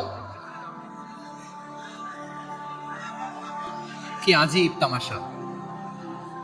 যেখানে যায় এখানে ধাক্কা ধাক্কি, মারামারি, গায়ের উপরে, কাঁধের উপরে, শাউটিং। অনেক গুরুত্বপূর্ণ কথা পয়েন্ট করে নিয়ে আসে যে বলবো, এই শাউট করার কারণে প্রোগ্রামটাই নষ্ট করে দেয়। আসছে আমার ভালোবাসা দেখাইতে, প্রোগ্রামটা শেষ করে দিয়ে চলে যায়। স্টপ। আবার কথা বল, স্টপ। হুনাইনের যুদ্ধে 8ম হিজরি। কত হিজরি? সবাই বলেন না একটু, কত হিজরি? 8ম হিজরিতে হুনাইনের যুদ্ধে রাসূল সাল্লাল্লাহু আলাইহি ওয়াসাল্লাম ফিরে আসতেছেন মদিনায়। পথিমধ্যে বেলাল রাদিয়াল্লাহু তাআলা আনহু আযান দিচ্ছেন। কি দিচ্ছেন? তো পাশে ছিল মুশরিকদের একটা পল্লী, কিছু মুশরিক তরুণ, কিছু অমুসলিম কিশোর, তারা আযানকে ব্যঙ্গ করতেছে। আমাদের বাংলায় মুখ ভাঙানো বলে আর কি। বেলাল রাদিয়াল্লাহু তাআলা আনহু আযান দিচ্ছেন, ওই বাচ্চাগুলো মুশরিক, তো ওরা আযানকে ব্যঙ্গ করতেছে, বিকৃতি করে ওরাও আযান দিচ্ছে। উদ্দেশ্য হচ্ছে আযানকে নিয়ে ঠাট্টা করা। উদ্দেশ্য কি? ঠাট্টা করা। ব্যাপারটা মনে কষ্ট পাওয়ার মতো ব্যাপার না? কিন্তু বিশ্বনবী ওইখানে দেখেন কি খুঁজলেন। বিশ্বনবী খেয়াল করলেন অমুসলিম কিশোরদের মধ্যে থেকে একটা কিশোরের গলাটা বড় দরাজ গলা, কণ্ঠটা বড় সুন্দর। খেয়াল করে দেখলেন যে কিছু কিশোর বেলালের আযানকে ব্যঙ্গ করে, বিকৃতি করে, কিন্তু একজনের কণ্ঠ দেখতে পাচ্ছেন না এত দূরে, কিন্তু কণ্ঠটা বড় সুন্দর, দরাজ গলা। বিশ্বনবী সাহাবীদেরকে বললেন, ধরো এগুলারে, ধরো। সবগুলারে ধরে বিশ্বনবী সামনে আনা হলো। ওরা হাঁটু করে বসলো। বিশ্বনবী বললেন, তোমাদের মধ্যে কে যেন ব্যঙ্গ করে আযান দিচ্ছিল, তার গলাটা বড় উঁচু, গলার বেসটা বড় মজবুত, মেলোডিয়াস, সুমধুর কণ্ঠ, কে? আবু মাহজুরা বলে আমার বন্ধুরা সবাই আমার দিকে আঙ্গুল দেখায়, আমি পড়ে গেছি বিপদে। রাসূল সাল্লাল্লাহু আলাইহি ওয়াসাল্লাম বাকি অমুসলিম তরুণদেরকে ছেড়ে দিলেন, বললেন তোমরা যাও। এবার আবু মাহজুরারে পাইছে। আবু মাহজুরার চুলের মধ্যে হাত দিলেন বিশ্বনবী, মাথায় হাত দিয়ে বললেন এবার আজান দাও দেখি। আবু মাহজুরা বলে আমি তো আজান দিতে জানি না, কারণ আমি তো বেলালের তো শুইনা দিছি, আমার তো মুখস্থ নাই, আমি তো আজান দিতে জানি না। বিষ্ণু বললেন জানো না, তাহলে আসো আমি তোমারে শিখাই দেই। সুবহানাল্লাহ পড়ে। আবু মাহজুরা হাঁটু গেড়ে বসে, বিশ্বনবীর মোবারক হাত আবু মাহজুরার চুলের মধ্যে। বিশ্বনবী আজানের মুআল্লিম আবু মাহজুরাকে বলতেছে ঠিক আছে তোমারে শিখাই দিচ্ছি, আমি যা যা বলবো আমার সাথে সাথে বলো, পারবা? আবু মাহজুরা বলে পারবো। বিশ্বনবী আজান দিচ্ছেন মাথায় হাত দিয়ে, আল্লাহু আকবার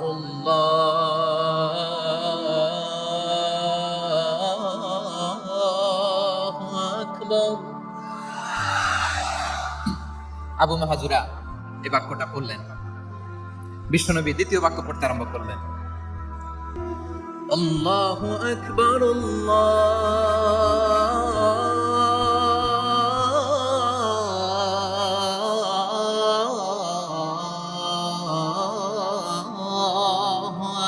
আকবার।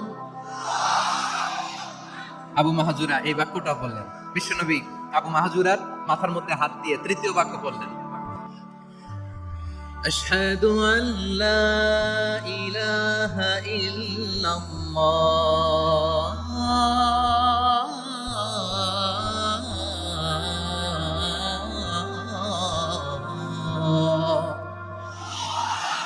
আবু মাহজুরা তৃতীয় বাক্য বললেন। বিশ্বনবী একটা বাক্য পরে আবু মাহজুরা পরে, বিশ্বনবী পরে আবু মাহজুরা পরে। আবু মাহজুরা কিন্তু অমুসলিম মুশরিক।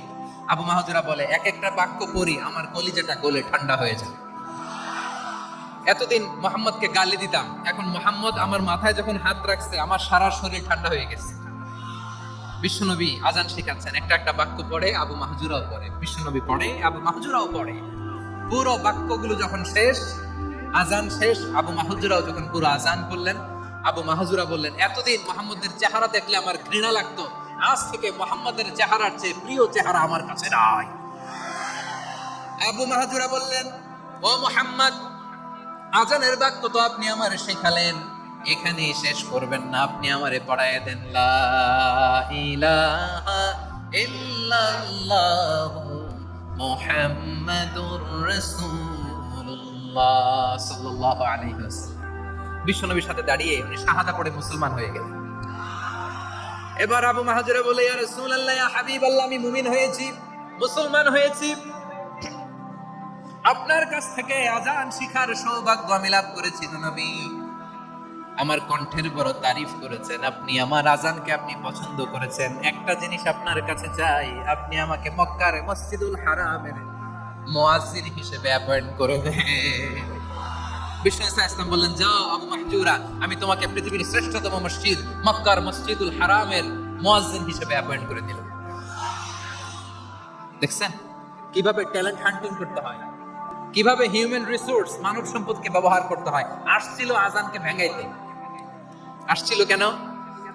আজানকে ব্যঙ্গ করার জন্য, বিকৃত করার জন্য। আজানকে বিকৃত করতে যে ইসলামের সবচেয়ে শ্রেষ্ঠ মসজিদের মুয়াজ্জিন হয়ে গেল। পড়েন সুবহানাল্লাহ। হযরত আবু মাহজুরা রাদিয়াল্লাহু তাআলা আনহু ওনার এই সুললিত কণ্ঠ ব্যবহার করে মসজিদুল হারামে এত সুন্দর করে আল্লাহু আকবার বলে আজান দিতেন। মানুষগুলোর, মুসল্লিগুলোর, মক্কাবাসীর হৃদয়কে তিনি বিগলিত করে দিতেন, মানুষের হৃদয়কে ঠান্ডা হয়ে যেত। শুধু এখানেই শেষ না আমার যশোরের ভাইয়েরা, বিশ্বনবী যখন সাইয়েদনা আবু মাহজুরা রাদিয়াল্লাহু তাআলা আনহুকে আজান শিখাচ্ছিলেন, বলেন তো বিশ্বনবীর হাতটা কোথায় ছিল? আবু মাহজুরার মাথার সামনে, এই চুলের উপরে ছিল। আবু মাহজুরা ওই স্মৃতিটাকে ধারণ করবার জন্য, ওই স্মৃতিকে বহন করার জন্য বিশ্বনবীর মোবারক হাত আবু মাহজুরার কপালের চুলের যেই জায়গায় লেগেছে, মৃত্যুর আগের দিন পর্যন্ত আবু মাহজুরা মাথার ওই চুলে কোনোদিন ছুরি আর কামার লাগায় নাই, সেখানে কেচি লাগায় নাই, চুলের মধ্যে খুর লাগায় নাই। আবু মাহজুরা ডান দিকের চুল কাটতো, বাম দিকের চুল কাটতো, পেছনের চুল কাটতো, সামনের চুল কাটতো না। আবু মাহজুরা রাদিয়াল্লাহু তাআলা আনহুর সামনের চুলগুলো বড় হতে হতে বড় হতে হতে যখন এত বড় হয়ে যায়, তিনি চুলগুলো পেঁচিয়ে মাথার মধ্যে রাখতেন, তারপরে তিনি পাগড়ি পরতেন। সবাই জিজ্ঞেস করতো, আবু মাহজুরা, এটা আবার কেমন স্টাইল? দেখতে তোমার কি বিদঘটে লাগে? কেমন অড লাগে, কেমন খারাপ দেখা যায়। মক্কায় এমন কোন মানুষ তো দেখি নাই, ডানে চুল কাটে, বায়ে চুল কাটে, পেছনে চুল কাটে, সামনে কাটে না। ওরে আবু মাহজুরা, কেমন দেখা যায় তোমারে? তুমি সামনের চুল কাটো না কেন? আবু মাহজুরা বলে, আমি হাঁটু গেড়ে পেয়ারা নবীর সামনে বসেছিলাম, আমার এই মাথার চুলের মধ্যে মুবারক হাত লাগিয়ে বিশ্বনবী নিজে আমাকে আজানের প্রতিটা বাক্য শিক্ষা দিয়েছেন। বিশ্বনবীর মুবারক হাত, পবিত্র হাত আমার মাথার চুলের যেই জায়গায় লেগেছে, আমি চাই ওই চুলগুলা নিয়ে আমি আমার কবরের ভিতরে যাব। সাইয়েদনা আবু মাহজুরা রাদিয়াল্লাহু তাআলা আনহু ইন্তেকালের আগের পর্যন্ত মাথার সামনের চুলগুলা কাটে নাই। মাথার সামনের চুল তিনি কাটেন নাই। সুবহানাল্লাহি বিহামদি। কেমন ভালোবাসতেন বিশ্বনবী সাহাবীদেরকে, সাহাবারা কেমন ভালোবাসতেন বিশ্বনবীকে। সামনের চুলগুলো বড় হতে হতে এত বড় ছিল, পেঁচিয়ে রেখে পাগড়ি পরতেন, কাটতেন না। নবীর হাত লেগেছিল। সুবহানাল্লাহ পড়ে। তাহলে what is the lesson? Moral of the story কি? মোরাল অফ দ্য স্টোরি হচ্ছে, আসছিল আজানকে ব্যঙ্গ করার জন্য, বিকৃত করার জন্য, হয়ে গেল মসজিদুল হারামের মুয়াজ্জিন। দেখেন বিশ্বনবী একটা খারাপ সিচুয়েশনের মধ্যে থেকে কি ভালো জিনিস বের করে আনলেন। আমি যে শুরুতে বলেছি কিভাবে তিনি হিউম্যান রিসোর্সকে ডেভেলপ করেছেন, ম্যানেজ করেছেন। তিনি যে চৌকস ট্যালেন্ট হান্টার ছিল, দেখেন সবার মধ্যে থেকে এর বাছাই করে মুয়াজ্জিন বানাই দিয়েছেন। সুবহানাল্লাহ পড়ে। তার মানে এই না সবাইরে ধরে ধরে উনি মুয়াজ্জিন বানাইছেন। যার যেই ট্যালেন্ট আছে তাকে ওই কাজে অ্যাসাইন করেছেন। যার যেই প্রতিভা আছে তার প্রতিভাকে ইসলামের কাজে লাগিয়েছেন। সুবহানাল্লাহ পড়েন। যায়েদ বিন সাবিত রাদিয়াল্লাহু তাআলা আনহু নাম শুনেছেন? যশোর কথা বের হয় না। যদি জিজ্ঞাসা সালমান খানের নাম শুনছেন, সবাই হাত তুলবে, জি হুজুর শুনছি, মানে সব দেখা শেষ। সালমান খান, আমির খান, অমুক খান, সব খান মুখস্থ, কিন্তু যায়েদ বিন সাবিতের নাম মুখস্থ নাই মুসলমানদের। যে সাহাবী মাথার সামনের চুল কাটে নাই, মসজিদুল হারামের মুয়াজ্জিন বানাইছেন বিশ্বনবী, সাহাবীর নাম কি? খায়া ফেলাইছে, স্লোগানের সাথে খায়া ফেলাইছে। আবু মাহজুরা। কি নাম? আবু মাহজুরা আল জুমাহি রাদিয়াল্লাহু তাআলা। এই নামটা আজকে নিয়ে যাইতে হবে যশোর। আবু মাহজুরা রাদিয়াল্লাহু তাআলা। দুই নম্বরে বলছিলাম যায়েদ বিন সাবিত রাদিয়াল্লাহু তাআলা। বিশ্বনবী দেখলেন মদিনার এই আনসারী সাহাবী হাইলি ট্যালেন্টেড, ইন্টেলেকচুয়াল, মেরিটোরিয়াস, জ্ঞানের প্রতি তার আকর্ষণ, মারাত্মক আকর্ষণ। বিশ্বনবী তাকে দায়িত্ব দিলেন, কোরআন যা নাজিল হয় তুমি লিখো, কাতিবুল ওহী বানায় দিলেন। সুবহানাল্লাহ। যায়েদ বিন সাবিতরে আবার আযান শিখান নাই, কারণ তার মধ্যে বিশ্বনবী প্রতিভা দেখেছেন, একাডেমিক প্রতিভা। বিশ্বনবীর একাডেমিক প্রজেক্ট গুলো তিনি হ্যান্ডেল করতেন। যায়েদ বিন সাবিত ছিল বিশ্বনবীর ব্যক্তিগত সচিব। কি ছিল? ব্যক্তিগত সচিব। বোঝেন নাই? বিশ্বনবীর ব্যক্তিগত সচিব এবং দোভাষী। ইহুদিরা কিছু লিখে দিলে এটার অর্থ বিশ্বনবীরে বুঝায় দিতেন, আবার ইহুদিদের কাছে কিছু লিখতে হলে তিনি লিখে দিতেন।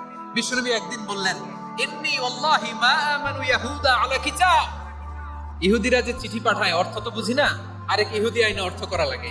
আবার ইহুদিদের কাছে কিছু লিখে পাঠাইতে চাইলে আমরা তো লিখতে পারি না, ইহুদিরে দিয়ে লেখা লাগে। ওরা যে পয়রা শোনায় লিখে দেয়, আমি ওদের বিশ্বাস করি না। আমার নিজের একজন লোক দরকার। বিশ্বনবী এই যায়েদ বিন সাবিতকে চুজ করলেন ল্যাঙ্গুয়েজের জন্য। উনি বললেন, যায়েদ তোমার সফট স্কিলকে ডেভেলপ করতে হবে, তুমি হিব্রু ল্যাঙ্গুয়েজ শিখে ফেলো। যায়েদ বিন সাবিত বলল, বিশ্বনবীর মোটিভেশন আর ইন্সপিরেশন পেয়ে আমি 15 দিনে ইহুদিদের এই হিব্রু ল্যাঙ্গুয়েজ শিখে ফেললাম। শুধু শিখে ফেললাম না, হাত্তা হাদিকতু, even I became master in the language. এই ভাষা আমি পারদর্শী হয়ে গেলাম। এরপর ইহুদিরা চিঠি লিখে পাঠালে আর কোনো ইহুদি ডাকা লাগতো না, আমি নবীর এটার অর্থ শুনে পরে বুঝাই দিতাম। আবার ইহুদিদের কাছে চিঠি লেখা লাগলে আমি যায়েদ বিন সাবিত চিঠি লিখে দিতাম। সুবহানাল্লাহ। দেখেন, এত সাহাবীর মধ্যে থেকে বিশ্বনবীর একাডেমিক প্রজেক্ট, ব্যক্তিগত সচিব, দোভাষী হিসেবে তিনি যায়েদ বিন সাবিতের মতো তরুণকে নির্বাচিত করেছেন। কেমন ট্যালেন্ট হান্টার ছিল আমার নবী। সুবহানাল্লাহ পড়বেন না? বিশ্বনবীর ইন্তেকালের পরে সাইয়েদনা আবু বকর রাদিয়াল্লাহু তাআলা আনহু যখন খলিফা হয়ে আসলেন, কোরআনকে সংকলনের দায়িত্ব দেয়া লাগবে, কোন সাহাবীকে দিবেন?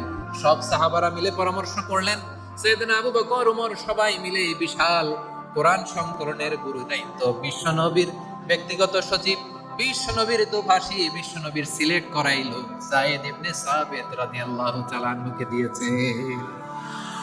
কোরআনের কবি তো আজকে এখানে রাখে নাই। এই যে আজকের যে কোরআন পড়েন, এটা আগে এরকম ছিল না। কোরআন নাজিল হলে সাহাবারা উটের চামড়ায় লিখে ফেলতো, ওটের চ্যাপ্টা হাড্ডির মধ্যে লিখে ফেলতো, গাছের গুড়ির মধ্যে লিখে ফেলতো, বিভিন্ন জনের কাছে ছড়ানো ছিটানো ছিল। আবু বকর রাদিয়াল্লাহু তাআলা আনহু একসাথে করলেন, পরবর্তীতে উসমান রাদিয়াল্লাহু তাআলা আনহু একসাথে করলেন 114 সূরার এখন এই মুসহাফ, এই কম্পাইলেশন, এই কপি আমরা পেয়েছি, যার হিউজ কন্ট্রিবিউশন ছিল। এই পুরো কোরআন কম্পাইলেশনের প্রজেক্ট ম্যানেজার ছিল যায়েদ বিন সাবিত রাদিয়াল্লাহু তাআলা। কোরআন কম্পাইলেশনের প্রজেক্ট ম্যানেজার, দেখেন উনারে মাথায় হাত দিয়ে আজান শেখায় নাই, সুবহানাল্লাহ কইবেন না? তাহলে প্রথম সাহাবী আবু মাহজুরাকে মুয়াজ্জিন বানাইলেন, যায়েদ বিন সাবিতকে ব্যক্তিগত সচিব আর দোভাষী বানালেন, মুসআব ইবনে উমাইর রাদিয়াল্লাহু তাআলা আনহুকে ইসলামের প্রথম অ্যাম্বাসেডর বানালেন। তাহলে তৃতীয় নাম্বার একজন সাহাবীর নাম বলছি, মুসআব ইবনে উমাইর। মুসআব কি নাম? নামটা কেমন লাগে? এই কয়েকজনের ভাল লাগে, বাকিদের ভাল লাগে না? ভাল লাগে? এই এই আর কয়েকটা মিনিট দেওয়া যাবে না আমাকে আল্লাহর রাস্তায়? হ্যাঁ ঠিক আছে, আমি তোমাদেরকে ভালোবাসা দেখাবো, দোয়া করবো, যদি চুপ থাকো একেবারে চুপ, কষ্ট সহ্য করো, বাকিরে যা সওয়াব পাবে তোমরা ডবল পাবে, যেহেতু কষ্ট বেশি, কিন্তু চুপ। 3 নাম্বার সাহাবীর নাম মুসআব। এই ধাক্কাধাক্কি কেন? ধাক্কাধাক্কি কেন রে ভাই? না না না, এরকম হলে আসবো না যশোর, আমি আর আসবো না। হয় পিছনে চলে যাও, নাহলে চুপ, ধাক্কাধাক্কি নেই। 3 নাম্বার সাহাবীর নাম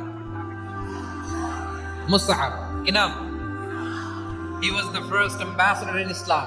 ইসলামের প্রথম ডিপ্লোম্যাট, প্রথম কূটনৈতিক, ইসলামের প্রথম কূটনৈতিক, ইসলামের প্রথম ডিপ্লোম্যাট, প্রথম অ্যাম্বাসেডর মুসআব ইবনে উমাইর।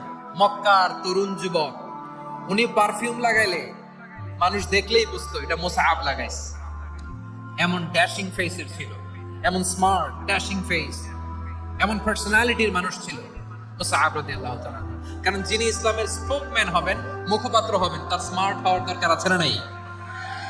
আকাবার প্রথম শপথ যখন হলো, তাদের সাথে বিষ্ণু ইসলাম মদিনাতে একজন মুখপাত্র পাঠালেন, ডিপ্লোম্যাটকে পাঠালেন, অ্যাম্বাসেডর অফ ইসলাম, তিনি হচ্ছেন মুসআব ইবনে উমাইর। পড়েন সুবহানাল্লাহ।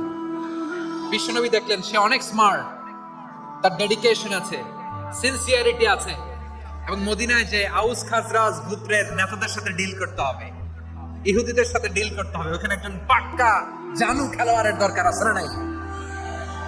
মুসআব ইবনে উমাইর রাদিয়াল্লাহু তাআলা আনহু, ওনাকে বিষ্ণু ইসলাম চুজ করলেন। এবং বিষ্ণু ইসলামের এই চুজিংটা, এই সিলেকশনটা এত সুন্দর ছিল, তিনি মদিনাতে যে বিশ্বনবী আসার আগেই মদিনার জমিনকে তিনি উর্বর করে ফেলছেন। প্রতিটা ঘরে ঘরে কালিমার দাওয়াত তিনি পৌঁছায় দিয়েছেন। জুমার বিধান নাজিল হয়েছে, কিন্তু মক্কায় পরিবেশ নাই জুমা পালনের। বিষ্ণু ইসলাম একজনকে দিয়ে খবর পাঠালেন, যাও মদিনায় মুসাবকে যে বলো, মুসাব তো আমার শিক্ষক, আমার স্পোকম্যান, মদিনাতে যেন তারা জুমা কায়েম করে। বিশ্বনবীর আগেই মুসাব মদিনার মুসলিমদেরকে নিয়ে মদিনায় প্রথম জুমা কায়েম করে ফেলছে। সুবহানাল্লাহ। ডিপ্লোম্যাটদের কেমন হইতে হয়, অ্যাম্বাসেডারের কেমন হইতে হয়, মুসআব রাদিয়াল্লাহু তাআলা আনহুর কাছ থেকে শিখে নাও। মুসআব নামটা কেমন লাগে? যশোর যাদের সন্তান হবে, ছেলে সন্তান, আমার রাস্তায় পাইলে সবাই জিজ্ঞেস করে, হুজুর একটা নাম দেন, আমার ছেলে হবে। যশোরবাসীর জন্য আমি একটা নাম দিয়ে দিলাম, নাম রাখতে হবে মুসআব। কি নাম? নামটা যাদের ভালো লাগে, ছেলে সন্তান অনাগত আসবে, মনে চাইলে নাম রেখে দিবেন মুসআব রাদিয়াল্লাহু তাআলা আনহুর নামে মুসআব। তাহলে মুসআব রাদিয়াল্লাহু তাআলা আনহুকে বিশ্বনবী ল্যাঙ্গুয়েজ শিখান নাই, সফট স্কিল শিখান নাই। যায়েদ রাদিয়াল্লাহু তিনি হিব্রু ল্যাঙ্গুয়েজ শিখেছেন, সুরিয়ানি শিখেছেন, কিন্তু মুসআবকে তিনি বানিয়েছেন the spokesman of Islam, the first diplomat, the ambassador of Islam. সুবহানাল্লাহ পড়বেন না? আব্দুল্লাহ ইবনে আব্বাস রাদিয়াল্লাহু তাআলা আনহু, বিশ্বনবীর কাজিন, চাচাতো ভাই। আবার মাইমুনা রাদিয়াল্লাহু তাআলা আনহু, মাইমুনা নবীর স্ত্রী, তিনি ছিলেন আব্দুল্লাহর আপন খালা। তো নবীর বউ যদি ওনার খালা হয়, নবী তার কি? বুঝে নাই, নবী তার কি? খালু। তাহলে সম্পর্ক অনেক গভীর। কাজিন আবার খালু, ছোট্ট মানুষ, তাই রাতে মাঝে মাঝে ঘরে থাকতো। বিশ্বনবী দেখলেন আব্দুল্লাহ যেহেতু আমার ঘরে ঢুকতে পারে, আব্দুল্লাহরে এই উম্মতের বড় শিক্ষাবিদ বানাইতে হবে। কথা বোঝে নাই? আব্দুল্লাহকে কি বানাইতে হবে? শিক্ষাবিদ, এডুকেটর অফ দিস উম্মাহ, এই উম্মার শিক্ষাবিদ বানাইতে হবে। তাই আব্দুল্লাহ ইবনে আব্বাসকে বিশ্বনবী হাতে কলমে শিক্ষা দিয়েছেন। আহারে, আর এরপরে যে কি ভাষা আসবে তোমাদের জন্য আমার মুখ থেকে আমি নিজেও জানি না। 1 ঘন্টা যাবো ধাক্কা ধাক্কি মারামারি, তো আসতে বলছি কে তোমাকে? পেছনে চলে যাও, জায়গা না পেলে। পুরো প্রোগ্রামটাই নষ্ট করে দিও।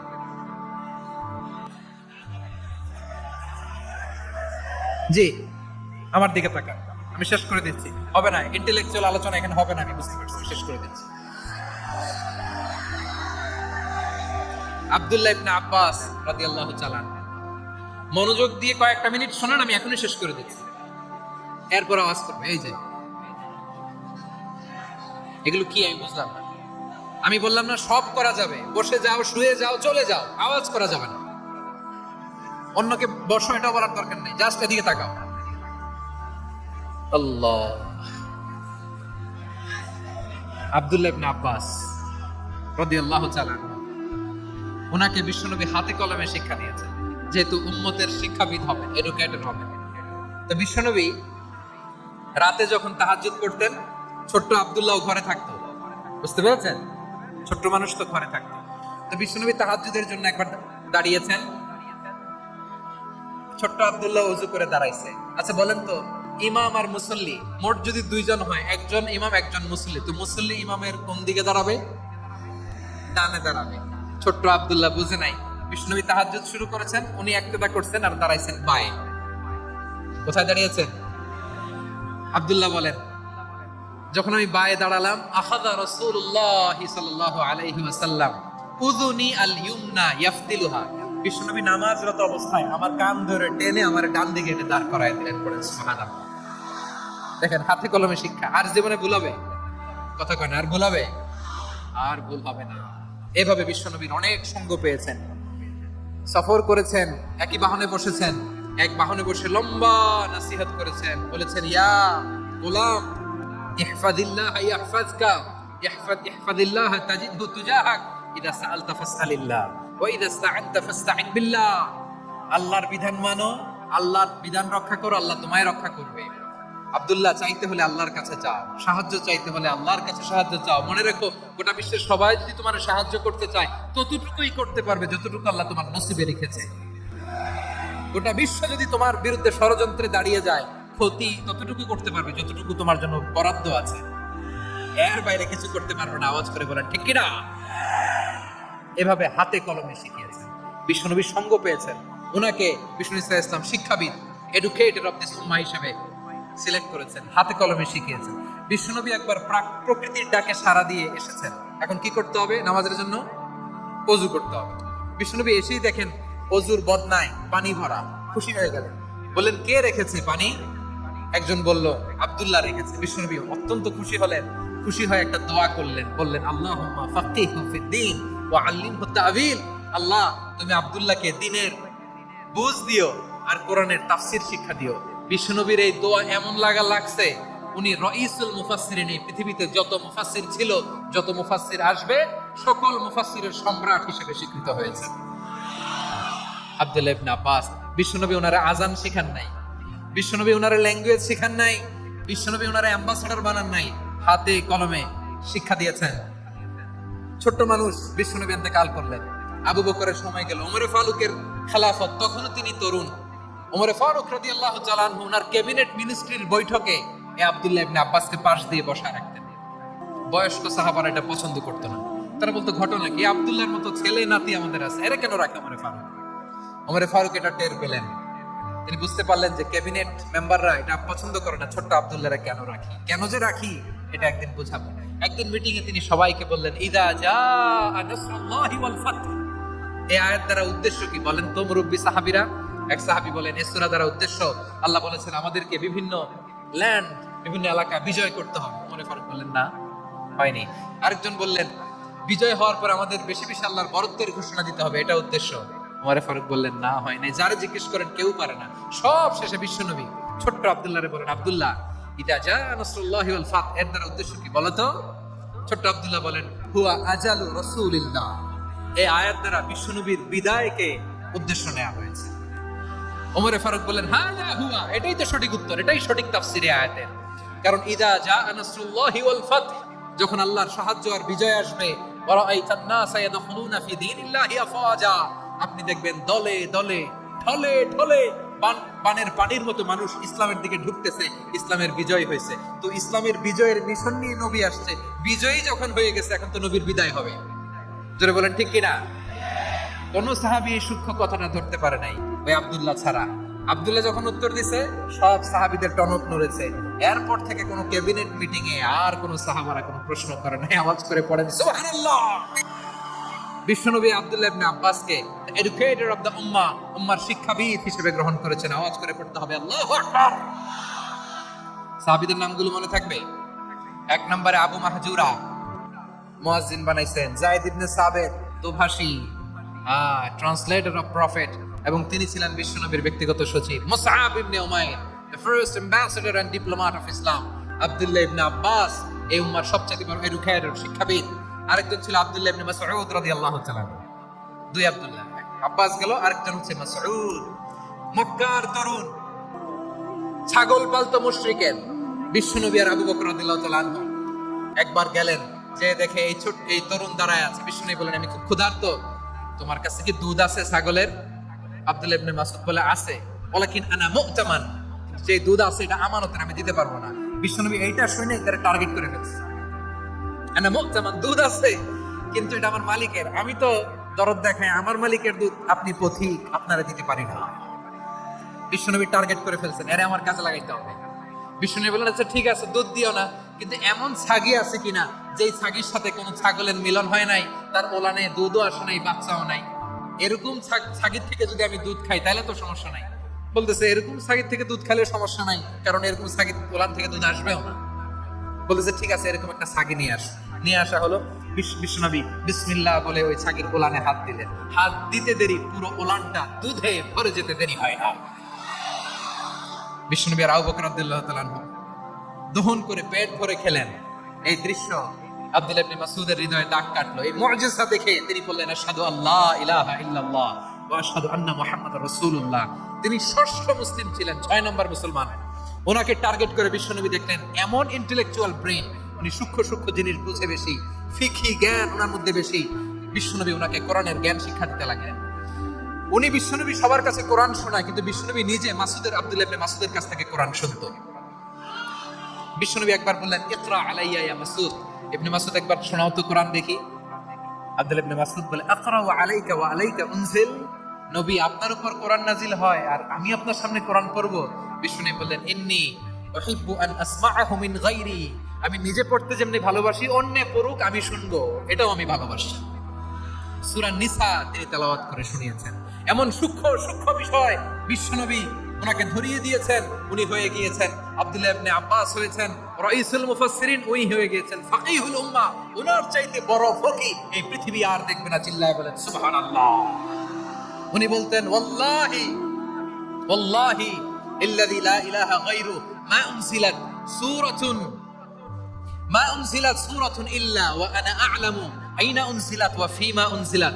বিশ্বনবী এমন ভাবে কোরআনের দার্স আমাকে দিয়েছেন, কোরআনে যত সূরা নাজিল হয়েছে, যেখানে নাজিল হোক না কেন আমি জানি এটা কোথায় নাজিল হয়েছে এবং কোন প্রেক্ষাপটে নাজিল হয়েছে। এমন একটা সূরা নাই যে সূরার কোথায় নাজিল হয়েছে আমি মাসুদের জানা নাই, কোন প্রেক্ষাপটে নাজিল হয়েছে আমার জানা নাই। এরকম ঘটবে না। চিল্লায় বলেন আল্লাহু আকবার। এই আব্দুল্লাহ ইবনে মাসউদ রাদিয়াল্লাহু তাআলা ওমর ফারুকের সময় কুফার চিফ জাস্টিস ছিলেন। কুফা নগরীর চিফ জাস্টিস। চিফ জাস্টিস বুঝেন নাই? বিচারপতি। কি ছিলেন? সবাই বলে নাই কি ছিলেন? বিচারপতি ছিলেন। এবং ওনার যে ফিকহি জ্ঞানের ধারা, এটাই আলকামা, ইব্রাহিম আন-নাখাঈ, হাম্মাদ ইবনে সুলাইমান হয়ে ইমাম আবু হানিফা পর্যন্ত পৌঁছেছে। এবং ওনার ফিকহি জ্ঞানের ধারাই হানাফি মাযহাবে অ্যাকসেপ্ট হয়েছে। আজও এগুলো হানাফি মাযহাবে চর্চিত হয়। হানাফি মাযহাবের সব ফিক আব্দুল্লাহ ইবনে মাসউদের ফিকহি জ্ঞানের ধারা থেকে নেওয়া হয়েছে। চিল্লায় পড়েন সুবহানাল্লাহ। তাহলে উনাকে বিশ্বনবী বানিয়েছেন জুরিস্ট, আইনবিদ, ফকিহ, ওনারে আজান শিখান নাই। হিউম্যান রিসোর্স ডেভেলপমেন্ট কিভাবে করবেন, মানব সম্পদের উন্নয়ন কিভাবে করতে হয়, কিভাবে যার যেখানে প্রতিভা কাজে লাগাতে হয় উনি দেখিয়েছেন। সুবহানাল্লাহ পড়বেন না? খালিদ বিন ওয়ালিদ নাম শুনছেন? কে কে শোনেন নাই হাত তোলেন। কি ছিলেন? বীর যোদ্ধা ছিলেন খালিদ বিন ওয়ালিদ। কিন্তু তিনি ইসলাম ধর্ম গ্রহণ করেছেন অনেক দেরিতে, 8ম হিজরিতে। তার মানে 8ম হিজরির আগে উনি মুশরিকদের পক্ষে লড়াই করেছেন। ওনার হাতে কত মুসলিম সাহাবী যে নিহত হয়েছে হিসাব নাই। বিষ্ণুনবী টার্গেট করে রাখছে, তুমি আমাদের মুসলিমদের এত ক্ষতি করলা, তুমি যখন মুসলমান হবা তোমারে দিয়ে আমি এমন কাম করাবো যে এটা আর কেউ করতে পারবে না। সুবহানাল্লাহ নাই? যশোর ক্লান্ত হয়ে গেছে।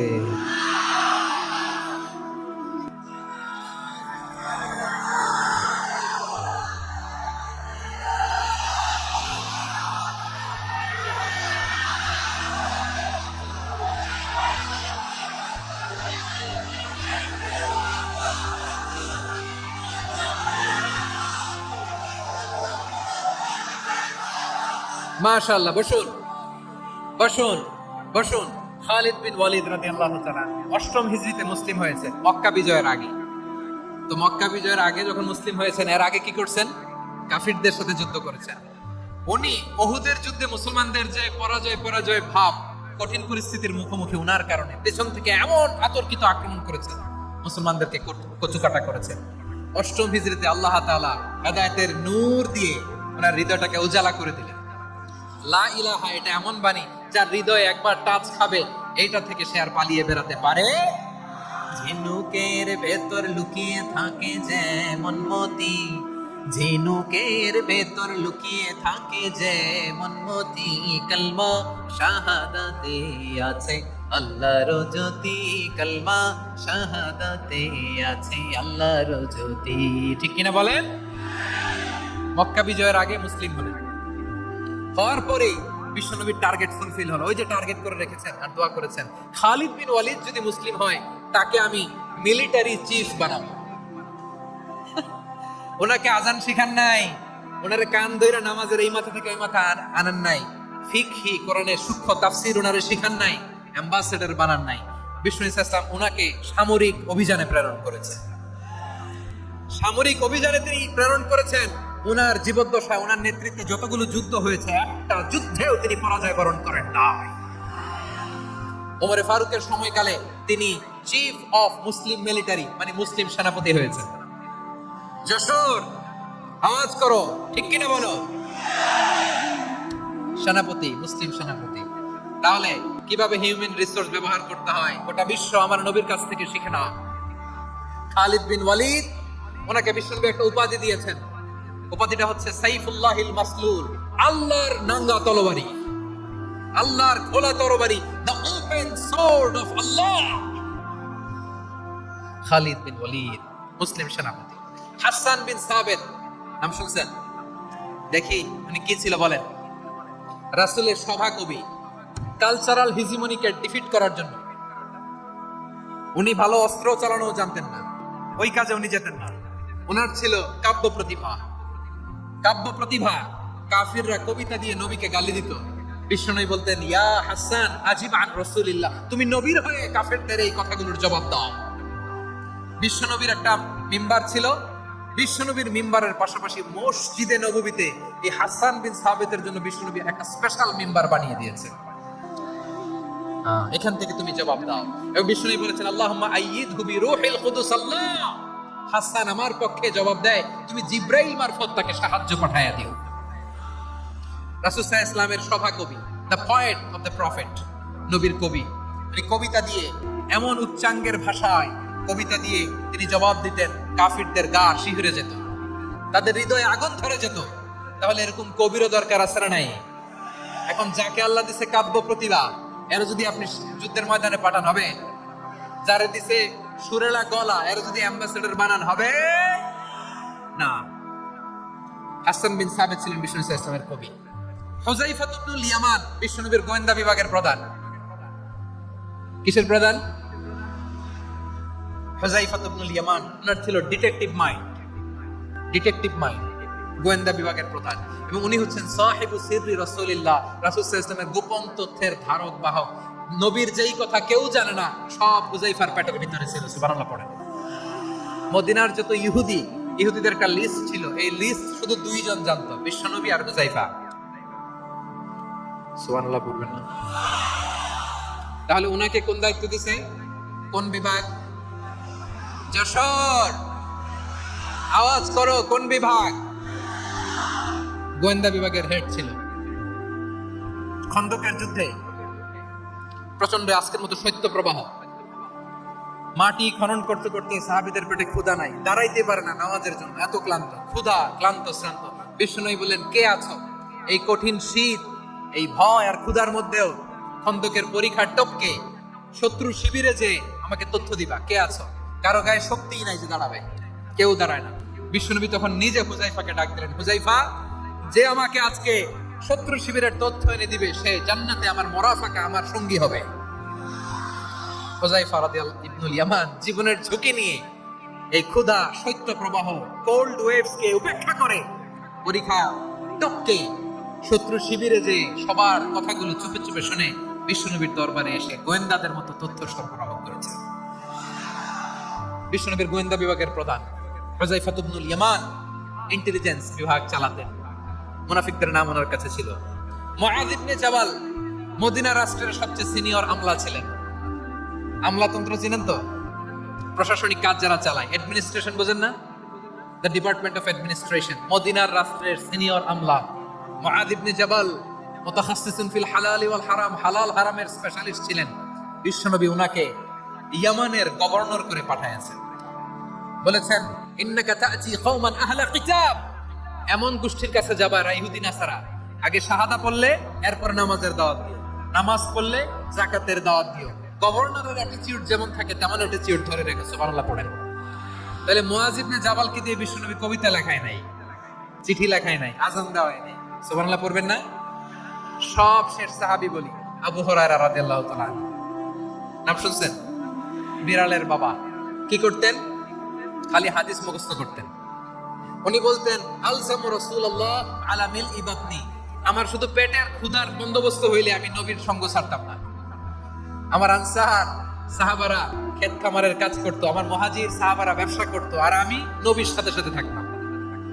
শুধু সকাল বিকাল দুই বেলা যদি আমার খাবারের বন্দোবস্ত হয়, আমি আর নবীর লক ছাড়ি না। সুবহানাল্লাহ কইবেন না? 5374টা হাদিস তিনি বর্ণনা করেছেন। সবচেয়ে বেশি হাদিস বর্ণনাকারী সাহাবী। হাদিস প্রিজার্ভেশনের কাজে বিশ্বনবী ওনাকে কাজে লাগিয়েছেন। উনি একদিন বলেন, ইয়া রাসূলুল্লাহ আসমাউ মিনকা কাসীরান ফালা আহফাজু, নবী অনেক কথা শুনি আমার মনে থাকে না। বিশ্বনবী বললেন, তাই? উবসুত রিদাক, তোমার চাদরটা বিছাও। আবু হুরায়রা বিছালেন, বিশ্বনবী হাত বুলায় দিলেন, এরপরে অনেক হাদিস বর্ণনা করলেন। আবু হুরায়রা বলে, তারপর থেকে বিশ্বনবী যাই বর্ণনা করে আমি শুনি আর একটাও ভুলি না। এখন সুবহানাল্লাহ। বিশ্বনবী ওনাকে হাদিস প্রিজার্ভেশন, নবীর এই যে লক্ষ্য হাদিস প্রিজার্ভেশনের এই দায়িত্ব দিয়েছেন সাইয়েদনা আবু হুরায়রা রাদিয়াল্লাহু তাআলা আনহু। প্রিয় ভাইরা, তাহলে 10 জন সাহাবীর কথা যে বললাম, আপনারা কি খেয়াল করেছেন কত বড় ট্যালেন্ট হান্টার, চৌকস ট্যালেন্ট হান্টার ছিল আমার নবী। এক একজনের এক এক ট্যালেন্ট, এক এক কাজে অ্যাসাইন করেছেন, এক একজনকে এক এক দায়িত্ব দিয়েছেন, এক একজনের প্রতিভাকে এক এক ভাবে বিকশিত হওয়ার সুযোগ দিয়েছেন। আওয়াজ করে বলেন ঠিক কি না? এখন আমার পর্দার আড়ালে আমার মায়েরা বলবে, এতগুলো পুরুষ সাহাবীর কথা বললো, নারী সাহাবীরা কি কিছু করে না? একজন নারী সাহাবীর কথা বলে মোনাজাত হবে, দোয়া ছাড়া কেউ যাব না। রুফাইদা আল আসলামিয়া রাদিয়াল্লাহু তাআলা আনহা, ওনার বাবার নাম সাআদ আল আসলামি। বিশ্বনবী কি খেয়াল করলেন দেখেন, সাআদ ছিল মদিনার বড় ডাক্তার। এই নারী সাহাবী রুফাইদা বাবার কাছ থেকে চিকিৎসা বিদ্যা শিখেছেন। যখন শিখছে, বিশ্বনবী দেখলেন আমার তো প্রতি সপ্তাহে সপ্তাহে যুদ্ধে আহত সাহাবীদের সেবা দিবে কে? বিশ্বনবী রুফাইদাকে বললেন, রুফাইদা তুমি মসজিদে নববীর পাশে একটা মেডিকেল ক্যাম্প করো। এই যে সাকিনা আদ্দিন মেডিকেলের আমার ছাত্রী বন্ধুরা, শুনে রাখো, তোমাদের আইকন হচ্ছে এই রুফাইদা আল আসলামিয়া। বিশ্বনবীর ডিরেকশন অনুযায়ী তিনি মসজিদে নববীর পাশে একটা মেডিকেল ক্যাম্প করলেন এবং আহত সাহাবাদের চিকিৎসা উনি ওনার টিম নিয়ে দিতেন।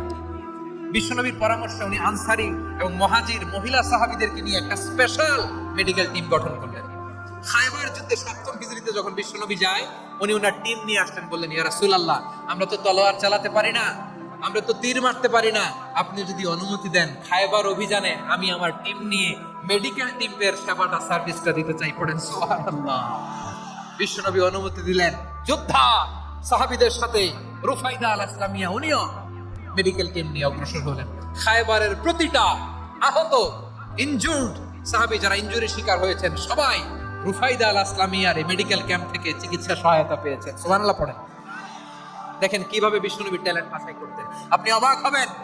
বাহরাইনের মেডিকেল ইউনিভার্সিটিতে রুফাইদা আল ইসলামিয়া মেডিকেল প্রাইজ অ্যাওয়ার্ড প্রতি বছর দেওয়া হয়। যদি 8 দিনের এই মেডিকেল আমার বোনেরা যদি জেনে থাকো জানো, না হলে নতুন করে জানো, সার্চ দিও রুফাইদা আল ইসলামিয়া মেডিকেল অ্যাওয়ার্ড বাহরাইনের ইউনিভার্সিটিতে দেওয়া হয়। প্রিয় ভাইরা, তাহলে আলোচনার সামারি আমরা করি। বিশ্বনবী যার যেখানে ট্যালেন্ট তাকে ওইখানে কাজে লাগাতেন। আওয়াজ করে বলেন ঠিক কিনা? এবার একটা ইন্টারভিউ হবে, আওয়াজ করে বলেন, আবু মাহজুরাকে বিশ্বনবী কি বানাইছেন? হ্যাঁ, ভুলে গেছেন? সামনের চুলে হাত দিয়ে বিশ্বনবী কি সুন্দর গলায় আযান শিখালেন।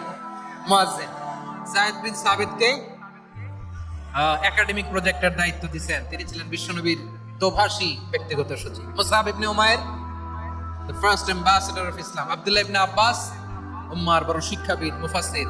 আব্দুল্লাহ ইবনে মাসউদ ছিলেন জুরিস্ট। কি ছিলেন? জুরিস্ট ছিলেন, এই উম্মার সবচেয়ে বড় জুরিস্ট। খালিদ বিন ওয়ালিদ সেনাপ্রধান। হাসান বিন সাবিত ছিলেন বিশ্বনবীর সভাকবি। কি ছিলেন? বিশ্বনবীর সভাকবি ছিলেন। এরপরে হুযায়ফা ইবনুল ইয়ামান কে ছিলেন? গোয়েন্দা বিভাগের প্রধান। মুআয ইবনে জাবাল কে ছিলেন? সিনিয়র আমলা, ইয়ামানের গভর্নর। আবু হুরায়রা রাদিয়াল্লাহু তাআলা আনহু হাদিস প্রিজার্ভেশনের কাজ করেছেন। আর আমাদের রুফাইদা আল ইসলামিয়া রাদিয়াল্লাহু তাআলা আনহা কি ছিলেন? নার্স ছিলেন, নার্স হয়ে মেডিকেল সেবা দিয়েছেন। প্রিয় ভাইরা, পুরো আলোচনার যদি সামারি করি তাহলে বিশ্বনবী যেভাবে হিউম্যান রিসোর্সকে ম্যানেজ করেছেন, যার যেখানে প্রতিভা কাজে লাগিয়েছেন, আমরাও যদি করি আমাদের বাংলাদেশের চিত্র আমরা পাল্টে যেতে পারব। আমরা শুরুতে শুনেছি মানুষের আছে অসীম সম্ভাবনা, প্রতিটা মানুষ অনন্য, যত্ন নিলে, যথাযথ পরিচর্যা করলে মানুষ বিশ্ব জয় করতে পারে। ঠিক কিনা? আমাদের হাফেজে কোরআনের সামনে দাঁড়াতে পারে এমন কোন হাফেজে কোরআন আল্লাহর জমিনে জন্ম হয় নাই। গোটা বিশ্ব কাঁপিয়ে তারা সেরা, আমাদের ক্রিকেটাররা সেরা, আমাদের তৈরি পোশাক শিল্প সেরা। এরকম অনেক অনেক সেরা জিনিস আছে, আমরা এগুলোর নার্চারিং করতে পারি নাই, পরিচর্যা করতে পারি নাই, সঠিক তারবিয়াতের অভাব। তাহলে মানুষের অসীম সম্ভাবনাকে কাজে লাগাতে হবে। ঠিক কিনা বলেন? ইউনুস গভর্নমেন্টকে আমি বলবো, অল্প সময়ের জন্য আপনারা এসেছেন, সংস্কারও করতে হবে, আবার নির্বাচনও করতে হবে। সব সংস্কার হতে করতে পারবেন না, যতটুকু পারবেন এর মধ্যে আমাদের যে হিউজ ম্যান পাওয়ার, আমাদের যে মানব সম্পদ, হিউম্যান রিসোর্স, এটাকে ডেভেলপ করে আপনাদের যেতে হবে। যেটা পারবেন না সেটাকে পরবর্তী নির্বাচিত গভর্নমেন্টের কাছে রেখে যেতে হবে, যে তারা যেন করে, তাদের কাছে আপনারা এটা রেখে যাবেন। তাহলে মানুষ চাইলে বিশ্ব জয় করতে পারে। আর মানুষকে হারাতে পারে কেউ? জোরে বলো যশোর, মানুষকে হারাতে পারে কেউ? আল্লাহ আমাদেরকে জনসংখ্যা দিয়েছেন। প্রিয় ভাইয়েরা, এই জনসংখ্যা অনেক বড় সম্পদ, এটা আমাদের জন্য অভিশাপ নয়, আশীর্বাদ। আমাদের জনসংখ্যাকে যদি আমরা জনশক্তিতে রূপান্তর করতে পারি, আজকে বাংলাদেশ যে অবস্থানে দাঁড়িয়ে আছে, বাংলাদেশ তার 20 গুণ উন্নতির শিখরে চলে যাবে। চিল্লায় বলো ঠিক কিনা? আমাদের শ্রমিক ভাইয়েরা বাইরে কাজ করে, আমাদের শ্রমজীবী ভাইয়েরা, প্রবাসীরা, তাদের ব্যাপারে গুরুত্ব দিতে হবে। আমাদের শ্রমের দাম সবচেয়ে কম, সবচেয়ে কম। তারা এম্বাসিতে গুরুত্ব পায় না, এয়ারপোর্টে গুরুত্ব পায় না। এই সরকার অবশ্য তাদেরকে অনেক গুরুত্ব দিচ্ছে। আমাদের অদক্ষ শ্রমিককে যখন আমরা দুবাই পাঠাই, অল্প বেতন পায়, কিন্তু ইন্ডিয়ানরা দক্ষ শ্রমিক পাঠাইলে তার 3 গুণ বেতন পায়। আমরা আমাদের শ্রমিকদেরকে অদক্ষ ভাবে আর পাঠাতে চাই না, দক্ষ শ্রমিক পাঠিয়ে আমরা রেমিটেন্সের বন্যা বইয়ে দেব। আমাদের শ্রমিকদের পাঠানো রেমিটেন্সের টাকায় সচল থাকে আমার দেশের অর্থনীতির চাকা। তাদেরকে সবচেয়ে গুরুত্ব দিতে হবে। আমরা পেয়েছি ফ্রিডম ফাইটার, মুক্তিযোদ্ধা, আর আমার প্রবাসী ভাইরা হচ্ছে রেমিটেন্স ফাইটার। জোরে বলো ঠিক কিনা? তাহলে আমাদের এই জনশক্তিকে জনসম্পদে ট্রান্সফর্ম করতে হবে, ঠিক কিনা বলেন? সরকার জনগণকে এভাবে পলিশ করতে হবে। মা বাবারা ছেলে মেয়েদের মধ্যে কার কোন যোগ্যতা তাকে ওইভাবে কাজে লাগাতে হবে। সবার এ প্লাস পাওয়ার কোনো দরকার নাই। আমাদের দেশে একটা টেন্ডেন্সি আছে, পরীক্ষায় এ প্লাস না পাইলে তুই কি করলি? পাশের বাড়ির ছেলে এ প্লাস পাইছে, যা ওর পা ধোয়া পানি খা। কি খা? তা আমি ভাবছি যে পা ধোয়া এ প্লাস পাওয়া ছেলেদের পা ধোয়া পানির একটা পানির ব্র্যান্ড বানাইতে হবে, এরকম লেখা থাকবে এ প্লাস পাওয়া ছেলেদের পা ধোয়া পানি। খাওয়া নাই, এগুলার খাওয়া নাই। ওরে আল্লাহ এ প্লাস পাওয়ার জন্য বানাইছে, আর আপনার ছেলেকে এই এ প্লাস গুলারে নিয়ন্ত্রণ করার জন্য আল্লাহ বানাইছে। ওকে দিয়ে আল্লাহ কি করবে আপনি জানেনই না। একটা এ প্লাস, একটা এ গ্রেড একটা মানুষের জীবনকে ঠিক করে দিতে পারে না। আপনার ছেলেকে আল্লাহ অন্যদিকে যোগ্যতা দিয়েছে। ওদের মনোবল ভাঙবেন না, খবরদার খবরদার। ছেলে মেয়েদের মনোবল ভাঙবেন না। যাকে দিয়ে যেটা হবে তাকে দিয়ে সেটা করতে হবে, তার প্রতিভাকে সেভাবে কাজে লাগাতে হবে। তাহলে বাংলাদেশ, আমাদের এই জনসংখ্যা জনসম্পদে রূপান্তরিত হবে। আমাদের সরকারের তত্ত্বাবধানে আমাদের 18 কোটি জনগণ দক্ষ জনশক্তিতে রূপান্তরিত হোক। আমরা চাই কি চাই না? আমরা ভালো মানুষ, শ্রেষ্ঠ মানুষ হতে চাই কি চাই না? ওই জাপানিজদের মতো সৎ, ওই ইউরোপিয়ানদের মতো কালচার, আমাদেরকে আল্লাহ তাআলা কোরআন সুন্নাহ অনেক কিছু দিয়েছেন। যেহেতু বর্তমানে আমরা দেখছি তারা সৎ, তাদের মধ্যে ভ্যালু আছে, সেগুলো আমাদের মধ্যে আনার দরকার আছে না নাই? আর ইসলাম দিয়ে আমাদের জীবনকে সাজাতে হবে, ইসলাম দিয়ে আমার পরিবারকে সাজাতে হবে। ইসলাম থেকে, কোরআন থেকে প্রেসক্রিপশন না নিলে জীবন সুন্দর হবে না। কোরআন থেকে প্রেসক্রিপশন না নিলে সমাজ সুন্দর হবে না। কোরআনের প্রেসক্রিপশন না মানলে রাষ্ট্র সুন্দর হবে না। কোরআনের প্রেসক্রিপশন অ্যাপ্লাই না করলে শুধু দুর্নীতি দমন কমিশন দিয়ে দুর্নীতি বন্ধ করা যাবে না। এজন্য কোরআনের আইন আমরা চাই কি চাই না? প্রিয় ভাইরা, হিউম্যান রিসোর্স ডেভেলপমেন্ট, মানব সম্পদের উন্নয়ন, আমাদের সরকার যেন এদিকে নজর দেয়। আমরা যেন এই ব্যাপারে যত্নবান হয়ে উঠি। যাকে আল্লাহ যে যোগ্যতা দিয়েছে, এই যোগ্যতা দিয়ে আমরা যেন ইসলামের জন্য, দেশের জন্য কাজ করি। আমরা যেন আমাদের স্কিল ডেভেলপ করি, আমাদের পটেনশিয়ালকে ডেভেলপ করি।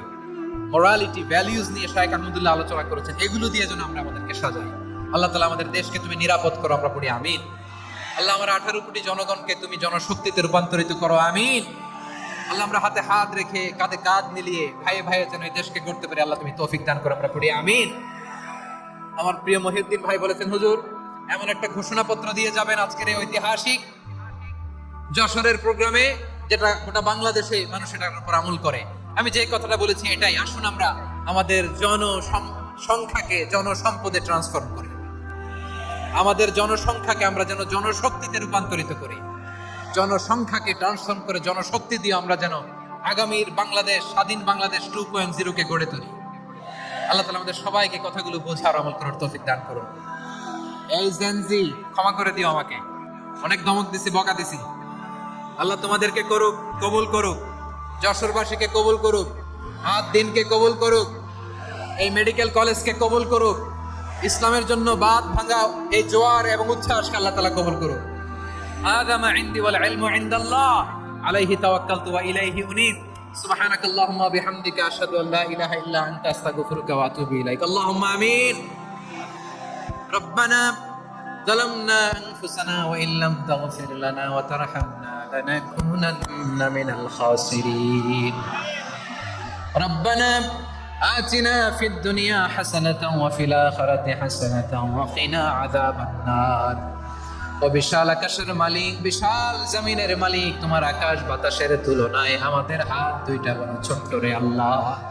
ছোট দুটি হাত পেতে বুক ভরা আশা নিয়ে তোমার শাহী দরবারে চেয়ে রইলাম।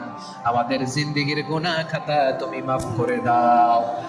আমাদের আব্বা আম্মা, দাদা দাদি, আত্মীয় স্বজন সবার গুনাহ খাতা তুমি মাফ করে দাও। আমাদের যত